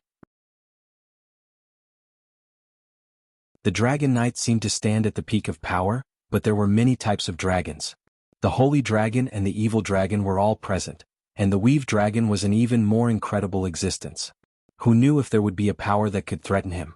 Fortunately, the power of fate represented by the smoke mission was indeed strong, revealing the conspiracy in advance so that List could plan and deal with it. He and Chi fiddled in the laboratory for a whole week and set up many backup plans. When they felt that the time was right, they were ready to set off for the solid ground to supervise the first spiritual battle of Florunza Windchaser Arrow. Accompanying them were 4 blood servants who were familiar with the Wind Whisper magic platform, each of them carrying the newest model of the magic platform. The task of these 4 blood servants was to monitor Florunza Windchaser Arrow and Skin Carter Earthen Rage to keep track of the two's movements in attacking the aluminum dragon. They were wearing magic equipment personally designed by Chi, and their ability to hide their presence was very strong, especially at night. Even the Domain Knight couldn't detect them. After arriving on the solid ground, the 4 blood servants immediately hid. Chi continued to ride Charlie the Unicorn, hiding in the material boundary. List didn't show up immediately either. He rode the invisible dragon Bard and looked for natural nodes nearby. The entire southern wilderness of the solid land was carefully inspected by him, and he really did find a natural node. The exit was within the living range of the aluminum dragon, a somewhat bare short mountain. He tried to scratch the mountain and found that the short mountain was actually a mine, brass mine. Brass mine was of average value and was mainly used for equipment and copper casting. Unfortunately, this mine was far away in the Eagle Kingdom, and List couldn't mine it. So he just silently remembered this location. Maybe in the future, after the Eagle Kingdom was destroyed, the Fire Kingdom that took over this territory could mine it. The natural node has been found. This way I can greatly shorten the journey.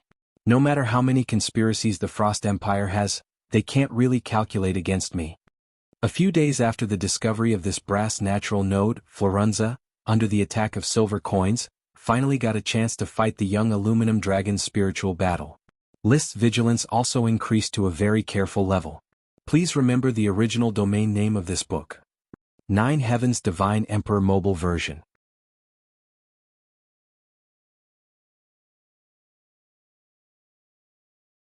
Chapter 1017. The aluminum dragon's appearance was not shiny silver. On the contrary, it had a grayish-white texture. Slender and soft were the first impressions of the aluminum dragon. However, although the aluminum dragon's face was long and narrow, the lines were very rough, somewhat destroying the overall soft texture. Instead, there was a strange sense of power. The body was currently only about 30 meters long, and the wingspan was also about 30 meters. It was not a large body, but considering that it was only 50 years old, it was not small.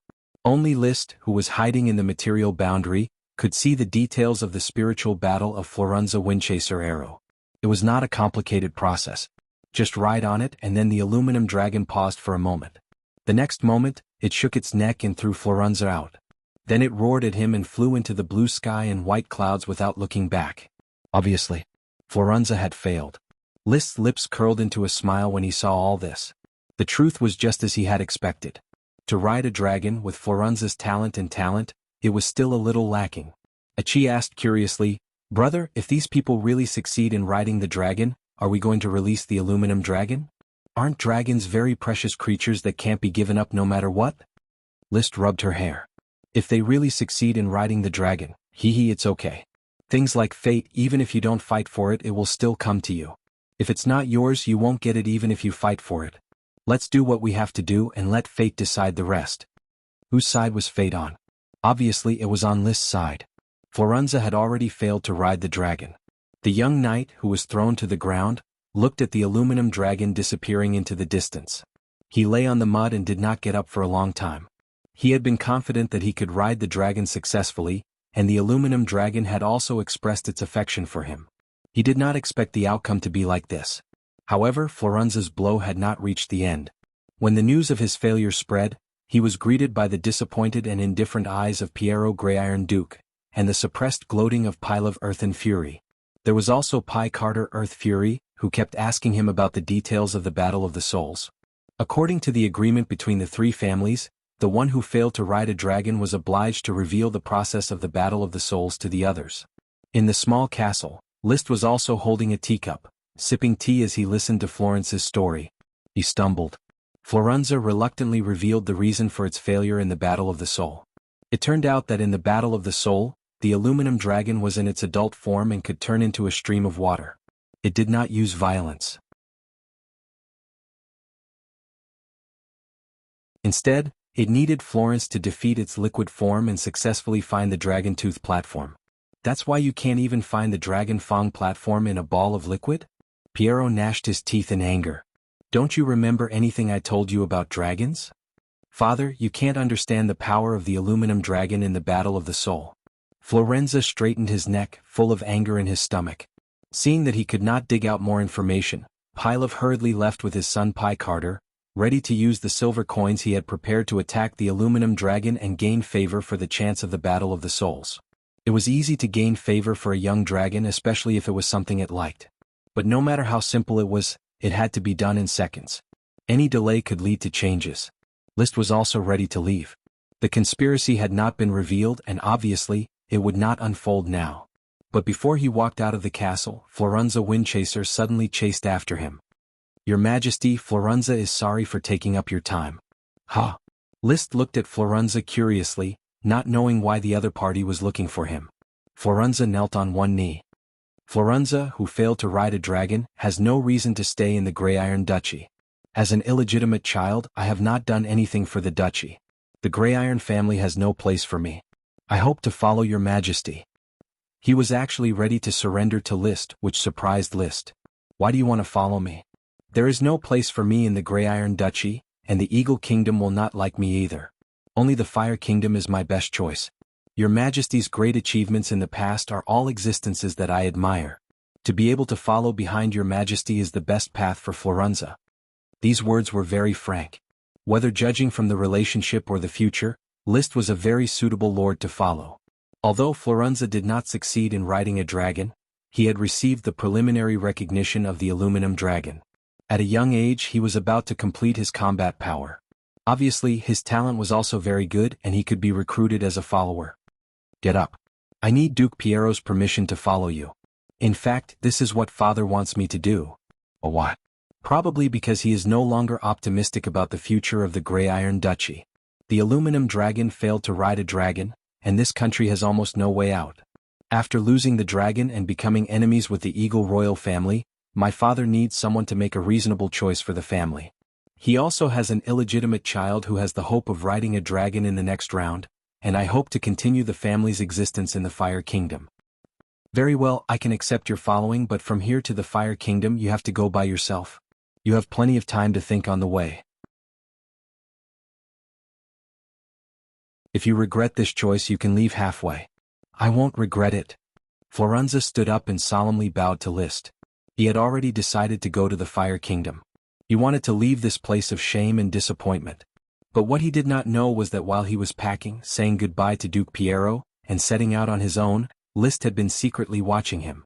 It was not until he left the Grey Iron Duchy and far away from the wilderness south of the Solid Land that Liszt was sure that the conspiracy had nothing to do with him. If it has nothing to do with Florenza, then it doesn't have much to do with Piero.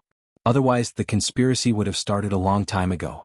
This means that the person who started the conspiracy, the conspirator of the noble Frost Empire, should be standing behind the Earth Berserker family. Next, I will continue to send more blood servants to monitor the Earth Berserker family.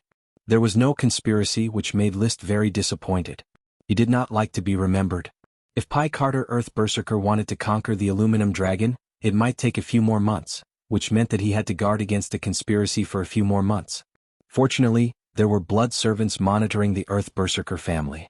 He did not need to stay on the Solid Land all the time, so naturally there was no danger. He could develop in the territory with peace of mind. Unfortunately, the smoke mission had to continue to be delayed. After Liszt left here, a few blood servants quietly sneaked into the castle of the Earth Berserker family and carefully worked as servants. Only at night, they quietly turned into bats and inquired around. That night, a blood servant in the form of a bat carefully avoided the magic circle set up by the castle and hung upside down in a secret corner of the conference room. He heard the meeting clearly from beginning to end. At first, it was Pilov and his two sons, Pi Carter and Pilit, who were discussing how to conquer the aluminum dragon. Soon a guest was welcomed in. As soon as they entered the door, Pilov, the Marquis of the Boulder, questioned, "You said that you would make a move when Florence was riding a dragon. Why didn't you make a move? Now that Liszt has left, there's no chance to make a move." "Don't worry, Marquis Pilov. There is a reason not to attack. Although my teacher is powerful, he has to deal with the invisible dragon. He must be cautious because there is only one chance. Isn't this a good time? Florence rode the dragon and Liszt must be watching from the side. Do you think that the Dragon Knight, who can create a new kingdom, will lose his mind and be completely defenseless because of an aluminum dragon? Be patient, let him think that attacking the aluminum dragon is really a happy cooperation. Only in this way the next battle of the mind will he relax and then." Hearing this, the blood servant held his breath and heard the guest say gloomily, "Then it is time to give Liszt a fatal blow." The atmosphere in the conference room seemed to have paused. A moment later, the guest then said, "At that time, the holy dragon invisible dragon will be owned by my lord. And the Earth Berserker family, Pi Carter and Pilit can continue to attack the aluminum dragon. As long as they succeed with the support of my lord, they will establish a new Grand Duchy and join the dragon-raising family. Please remember this book's domain name. 9 Heavens Divine Emperor Mobile Version website.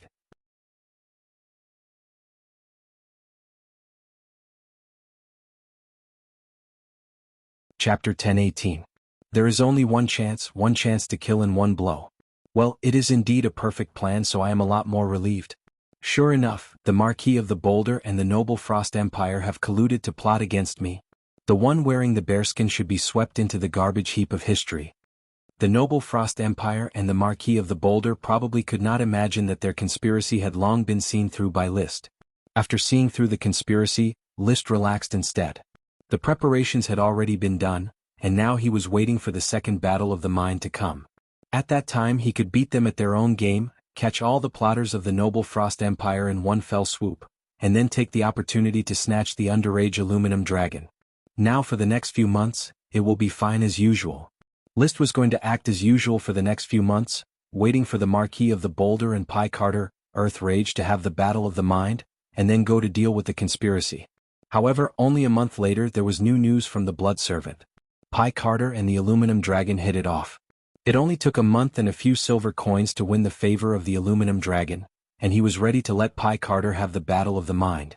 This was an unexpected change and no one thought that Pi Carter and the aluminum dragon would hit it off so well. There were almost signs of it being predetermined. For this reason, List could not wait any longer. Achi, get ready, let's go to the solid ground, see this battle of the mind and face the next conspiracy. Well brother, don't worry, Achi is fully prepared. At that moment the two went to the solid ground, quietly hiding in the material boundary, peeping at the aluminum dragon and Pi Carter, who was circling around the aluminum dragon from a distance. He even checked the camp of the Earth Berserker family, but he didn't find anything strange. They were all ordinary knights. If there were no smoke mission reminders and no report from the Blood Servant, List might really believe that this was a friendly cooperation. But now he always maintained 120% vigilance, and also let Achi follow closely behind, secretly protecting himself in the material boundary. With Achi's strength of instant super magic, she could block the assassination for him in the first place. Everything seems to be normal, but it is precisely this normal state that exudes abnormalities. Achi, be careful. Don't worry, big brother. I'll protect you. Not just to protect me but also to protect yourself.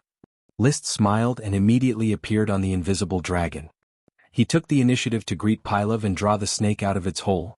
Marquis Pylov, your son is very outstanding to be able to conquer the aluminum dragon in such a short time. Haha, thank you for your compliment, your majesty. All of this is due to Pi Carter's own efforts, but he can't be compared to you, your majesty. To be able to conquer an aluminum dragon means that the knight's glory is on the Earth Berserker family. Pylov couldn't suppress his excitement. He wanted to stay calm but he couldn't. Dragon. The dragon that stood at the pinnacle of power in this world. A dragon knight who could control a dragon would be able to establish a kingdom that belonged to his family and become a member of the dragon-raising clan. For this opportunity the Earth Berserker family was willing to bet everything. Soon List, Pylov and Piero were sitting in the same tent again. The Grey Iron Duke Piero's face was green, as if his wife had been tormented for 3 days and 3 nights. The aluminum dragon was discovered by his illegitimate son, and he spent a lot of the family's resources to conquer it. Now he was only one step away from losing both the dragon and the wealth. How could he remain calm? Behind him was another illegitimate son, a very young knight. If there was a chance he would be the next knight to try to ride the dragon.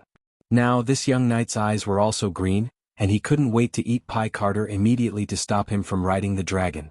Pylov, the Marquis of the Boulder, was full of smiles, not caring about Piero's anger. This was a glorious moment for the Earth Berserker family, so why not smile?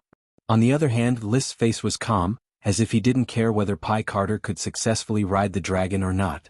In fact, he was very focused at the moment, and he could transform into a phoenix and escape at any time to avoid the noble Frost Empire's killing scheme. Bone Dragon Winnie formed a faint skull pattern on his face. Once a battle broke out, it would immediately transform into armor to protect List and provide List with a godly weapon, the Bone Dragon Sword. Little Fire Dragon Leo also maintained his vigilance, ready to transform into a majestic fire dragon at any time and fight head-on. Invisible Dragon Bard escaped into the material boundary, constantly vigilant to prevent other dragon knights from sneaking up. Achi and Unicorn Charlie stood on the back of Invisible Dragon, also ready to attack. Everything was ready except for the east wind. And this east wind was actually hidden in the camp. In a tent, 2 people dressed as night were holding some kind of mirror-like equipment and observing. There was no surface on the mirror, only magic patterns that formed a strange pattern that was still flashing. Advisor, the Archmage called Achilles is in the sky above the camp, and the target is in the tent. Should we make a move now? If we attack now, do you have any chance of winning? I have the confidence to kill List directly, and then use the emerald fruit to stun the invisible dragon, but are you sure you can stop that sea Archmage? Young Archmage, it is said that he has already grasped the water and ice element incarnations, but this is not enough in front of me. Domineering, I admire Advisor's domineering attitude. Then let's start the assassination. Don't you want to wait? Wait until Pi Carter is in the spiritual battle before you start the assassination? If we assassinate now, we won't be fully prepared, and List's attention won't be easily diverted. Perhaps Advisor is good at planning conspiracies, but I'm good at assassinating me. A true assassin who walks in the shadows doesn't need to be fully prepared, he only needs to take the enemy by surprise. The assassin dressed as a knight said as he took off his armor and clothes. He was naked and his body was covered in black veins. The veins were so dense that it looked like he was wearing a layer of silk tights. The next moment, the assassin jumped directly into the shadows in the corner of the tent as if he was jumping into a river, and his body seemed to melt into the shadows. Seeing the assassin disappear, the knight called advisor also took off his armor and put on a gorgeous golden magic cloak from a box on the side. He took out a magic staff decorated with more than a dozen gems and held it in his hand, activating each gem in turn. Then he glanced at the mirror equipment in his hand, and when the magic patterns on the mirror formed a suitable pattern, a serious expression hung on his slightly old face, and he fiercely inserted the magic staff in his hand into the ground, activating all the gems at once. The next moment, a golden light burst out from the top of the magic staff, radiating like sunlight, instantly illuminating the entire space. In the blink of an eye, this golden light enveloped a distance of more than 100 kilometers. In the sky and on the ground, there was a dazzling golden magic radiance. The sun shines, there is nowhere to escape, the old mage whispered softly. At the same time, the tent where List was located was also penetrated by this incomparably brilliant light, illuminating dim figures on the ground. At this moment, List's heart suddenly jumped, and his pupils rapidly dilated. Immediately after, he saw a distorted human figure jump out of his shadow. This distorted human figure held a ferocious greatsword made of countless broken crystals in his hand, and it pierced through List's chest. The roar of thunder armor seized from the previous generation's light green gem dragon knight, Carl Low Violet, did not play any defensive role. Before he could do anything, the broken crystal greatsword pierced through his heart. Death is like the wind, always by my side. The distorted human figure let out a harsh voice, like a mocking laugh, but also like a declaration of death. The next second, this distorted human figure jumped out of List's shadow without looking back. Its gloomy body bent down, and its legs bent, ready to jump toward the invisible dragon that was diving to rescue him. But he did not wait for him to jump. A huge block of ice had already smashed down from the top of his head. He was already prepared and was about to twist his body to avoid it, but at this moment he suddenly felt as if his back was scalded by a red-hot iron block. A flame had unknowingly wrapped around his body, and an indifferent voice came into his ears. Death is like the wind, always by my side? This line of yours is good, but it belongs to me now. Begging for monthly votes.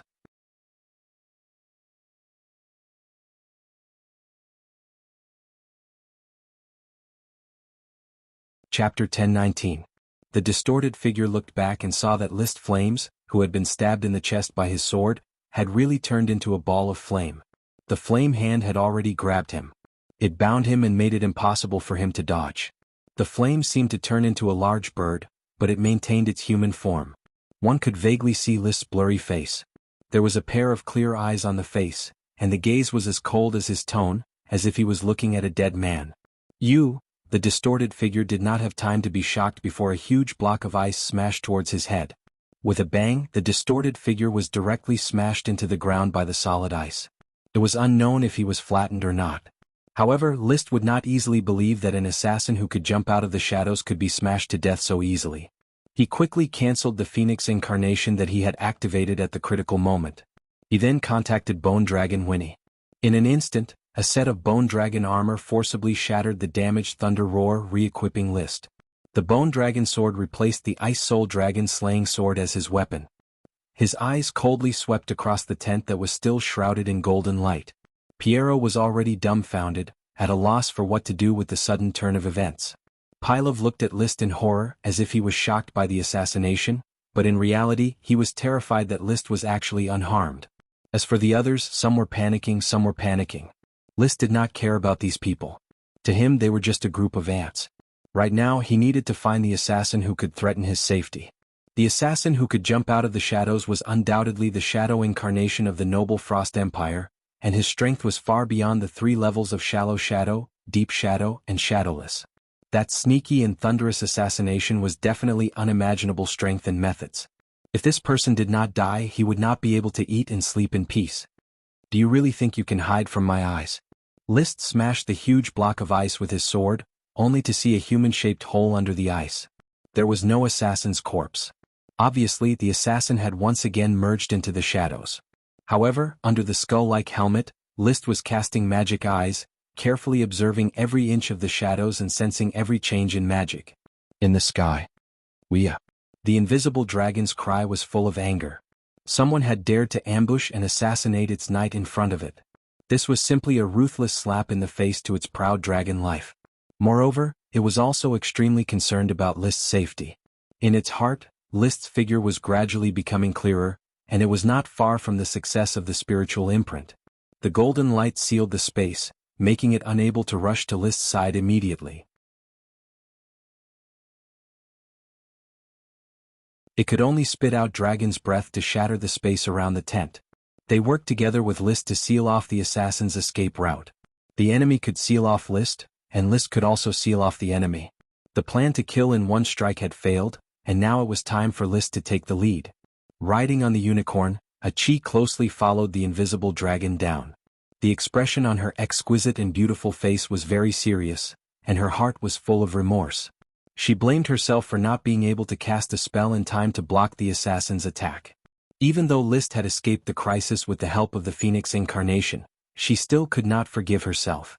She had said that she would protect her brother, but now she had failed to do so. The anger in her heart needed to be vented. After instantaneously casting the high-level ice magic Eternal Ice, she quickly set up a purification magic formation, choosing to disperse the golden light shrouding an area of 100 kilometers. Magic blossomed from her hands, and under the amplification of Charlie the Unicorn, countless invisible ripples spread. The ripples rapidly collided with the golden light, producing a seemingly silent yet ear-piercing sound of glass shattering. The golden light only lasted for less than 10 seconds before collapsing bit by bit. The space sealed by the golden light immediately returned to its original state, and the invisible dragon was once again able to pass through the material boundary. At the same time, a considerable commotion came from one of the tents.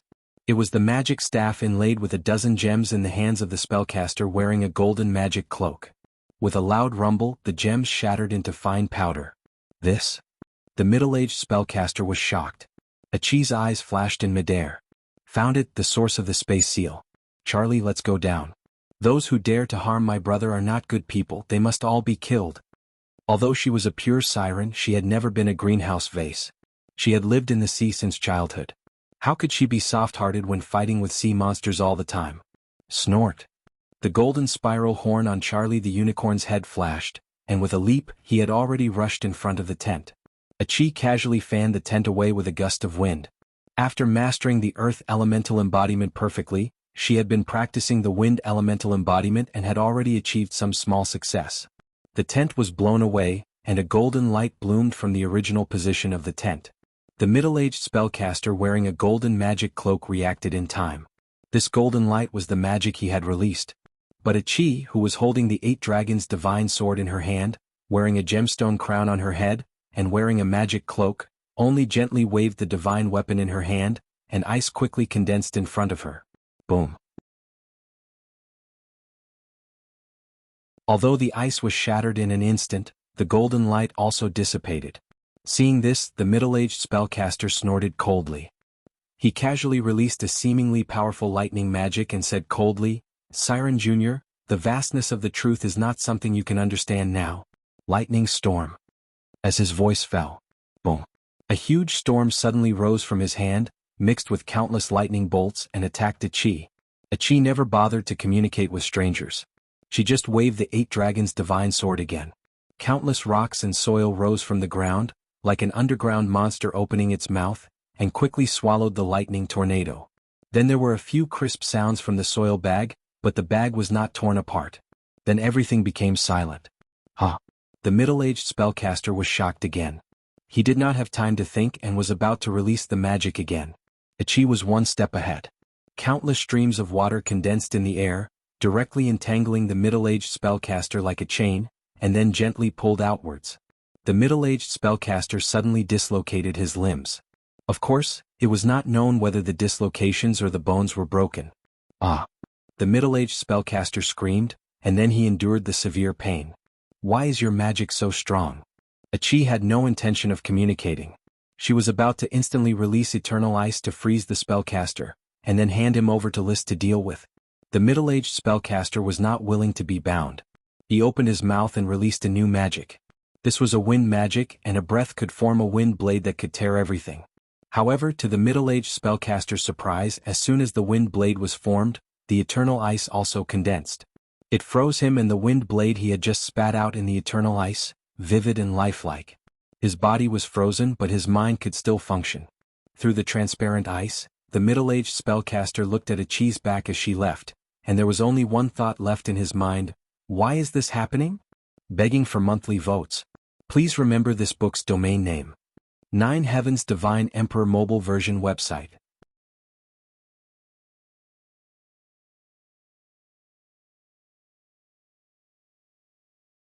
Chapter 1020. Thanks to Brahma and Traveler's Lost Star for their 10,000 coins. After easily freezing a weak magic shooter, Achi did not hesitate to ride the unicorn Charlie to the central tent where List was.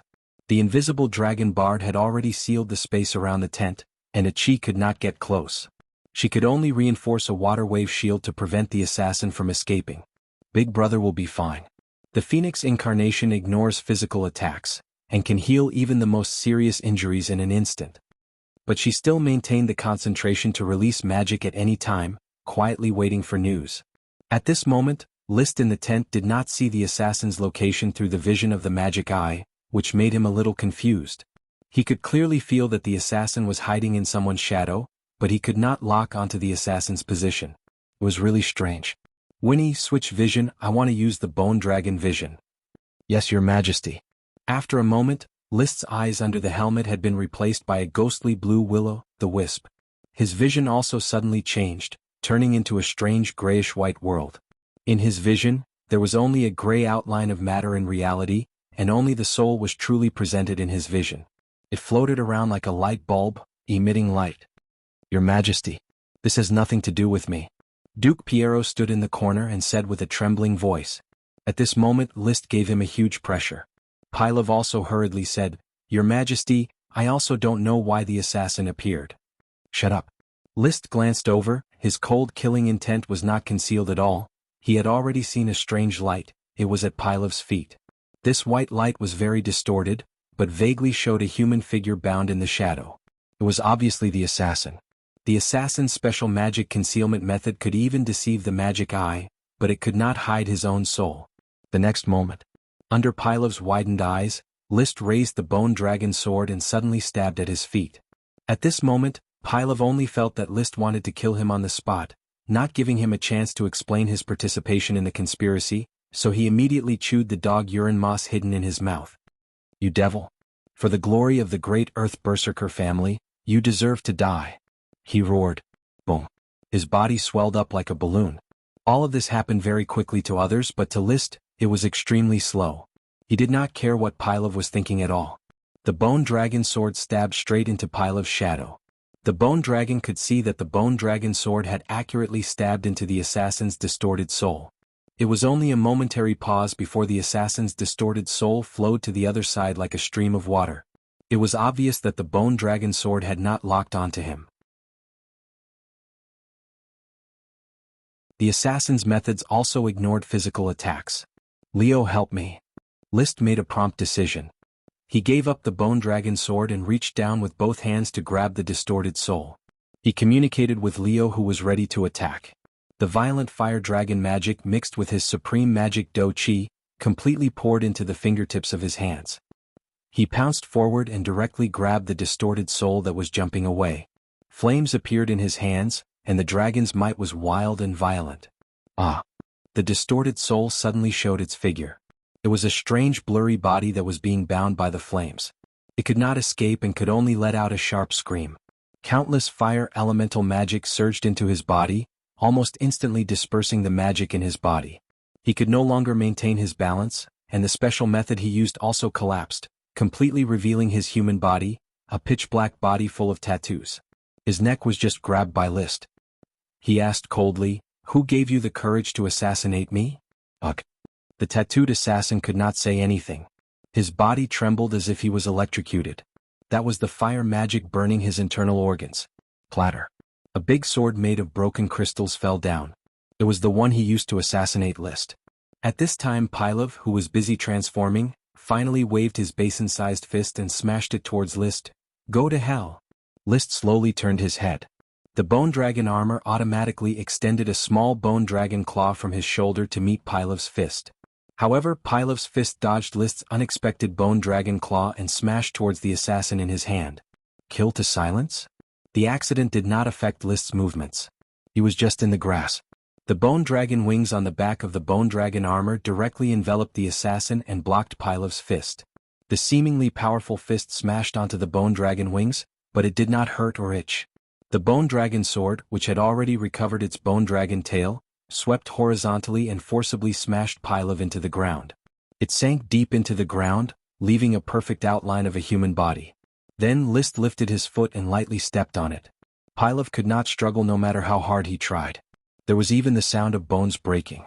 No matter how violent a person wearing bare skin was, in front of a knight who had fused with a dragon, he was just a slightly bigger ant. Even though List had fused with an incomplete bone dragon, he could still easily crush the Marquis of the Boulder. Who gave you the courage? Is it Liang Jingru? Mission completed. Reward, Gray Iron family defecting. The crippled assassin was thrown to the ground by List. The orichalcum shackles completely restrained the assassin's magic. The assassin had high magic of the dark attribute. What surprised List was that a shadow incarnation could actually cultivate high magic.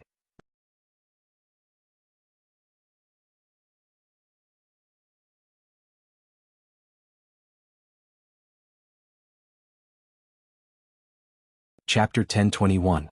The camp in the wilderness had been taken over by List. At this moment he was staring at Piero and interrogating him. Duke Piero, I think you should give me an explanation. I accepted your invitation to preside over the distribution of the aluminum dragon, but I ended up encountering this long-planned assassination. If it weren't for my strong trump card, I'm afraid I wouldn't have been able to leave here alive today. Your Majesty, please believe me. The assassination has nothing to do with me, the Gray Iron family, and the Gray Iron Duchy. I really wanted to ask you to preside over the distribution of the dragon. All of this must be Pilav's collusion with the assassin, and the Eagle Royal family is adding fuel to the fire. The more Piero spoke, the more nervous he became. It must be so. The Eagle Royal family is behind Pilav, and all of this, including the aluminum dragon, is a conspiracy of the Eagle Royal family.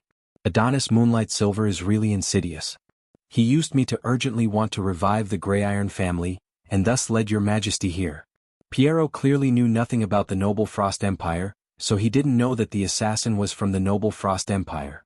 Now that the High Mage and the assassin couldn't speak, and the father and son were unconscious, no one could tell Piero what the truth was. Therefore, after thinking about it, Piero increasingly believed that all of this was supported by the Eagle Royal family. Your Majesty, Adonis must have used me. Please believe me, I, Piero, have never thought of betraying your Majesty. List could not deny this. Piero gritted his teeth. This assassination was not successful, and the Eagle Royal family will definitely react soon. Not only will we not get the aluminum dragon, but the Gray Iron Duchy will also come to an end. Your Majesty, please take in the Gray Iron family. The Gray Iron family is willing to follow you to the Fire Kingdom. This was obviously the so-called reward of the smoke mission. After being frightened by the facts in his head, Piero decisively decided to cut off his arm to survive. He abandoned the Gray Iron Duchy and fled to the Fire Kingdom to seek refuge. I will not leave the aluminum dragon to the Eagle Kingdom. List followed Piero's imagination and announced his sovereignty over the aluminum dragon. I will ride the aluminum dragon and let the Eagle Kingdom suffer a double loss. As for the Gray Iron family, I am willing to believe that you, Piero, did not play a role in the conspiracy. Thank you, Your Majesty. Piero heaved a sigh of relief. List added, but are you sure that the Gray Iron family will be of one mind with you and abandon the Gray Iron Duchy for the Fire Kingdom? Piero was stunned for a moment, then he smiled bitterly. Your Majesty is indeed worried.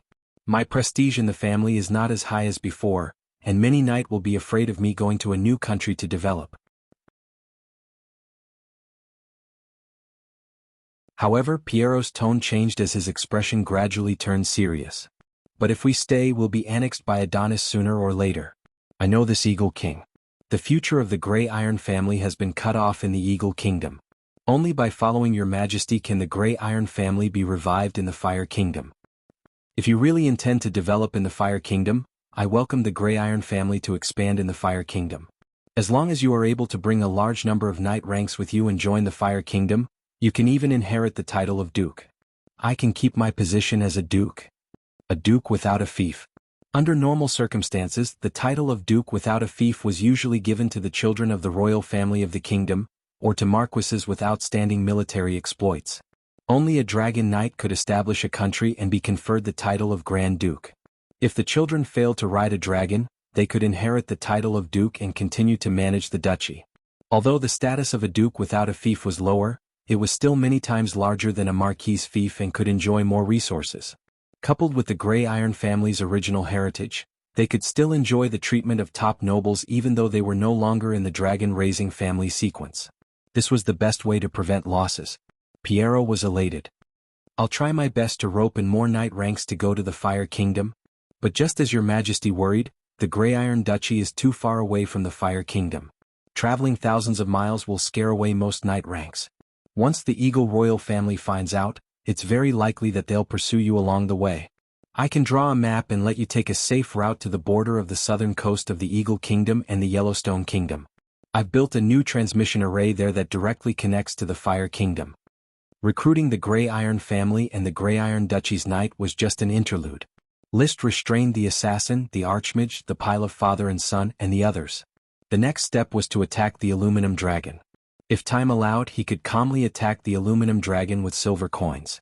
But it was hard to say that the Eagle Kingdom was not involved in this assassination. To avoid trouble, he decided to use violent means. Signaling Piero to return to the Grey Iron Duchy and prepare to move his family, he searched for the aluminum dragon in the wilderness. Soon he found the aluminum dragon drinking water in a valley. This 30-meter-long, 30-meter-winged metal dragon also found Liszt and his group. Leo and Bard firmly locked on to the aluminum dragon's position. One on the left and one on the right, they flew unhurriedly toward the valley, putting pressure on the aluminum dragon, but not too much so that it would panic and escape. Leo, Bard, it's up to you, and Achi, asked Charlie to help translate so that the aluminum dragon understands its fate and what choice it should make. Sitting on Bard's back, Liszt said to Achi, who was riding the unicorn. Charlie could listen to good and evil and communicate with many creatures. He could also communicate vaguely with dragons, and he was a very qualified diplomat. Roar! The aluminum dragon's scales stood up, and it let out a sharp, vigilant cry. Its body arched, ready to fly into the sky and escape at any time. Roar! Wuxia! Leo and Bard each let out a majestic dragon roar in response to the aluminum dragon's vigilant roar. With a snort, the golden horn on Charlie's head flashed, and he had already used his mind to communicate with the aluminum dragon. After a moment of communication, on one side there were two powerful dragons eyeing it, and on the other side, Liszt promised to let it lie on the silver mountain and sleep.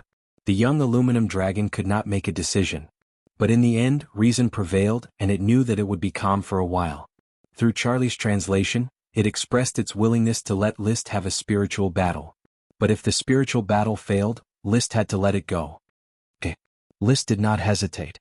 He was very confident in himself, and he already had a lot of experience in spiritual battles. He also knew how the aluminum dragon's spiritual world fought, so he did not think he would fail. If he really failed, he would let it go as agreed. He could wait for it to leave, then capture it and try to use the enigmatic dragon soul fruit for a second spiritual battle. In short, after persuading it with kind words, and without a dragon-slaying battle, Liszt successfully got the opportunity to have a spiritual battle.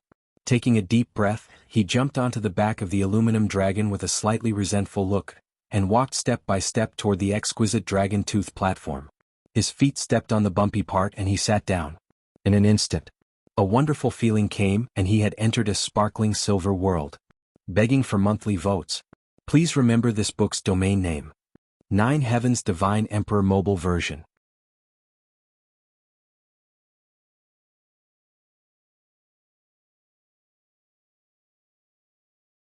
Chapter 1022. I've contacted the editor, but the editor hasn't replied yet. Please wait for a while. How depressing. DeLong is dead, exploding. Currently typing, please wait for a moment. After the content has been updated, please refresh the page to receive the latest update. You're tuning in to the Han Lee's Wuxia Adventures YouTube channel. We're so grateful for your support, and don't forget to subscribe to join us on this incredible journey through captivating stories. Your generosity through donations truly makes a world of difference, as it's the primary source of revenue that allows me to expand and enhance this channel for you. Thank you from the bottom of my heart for being a part of this adventure.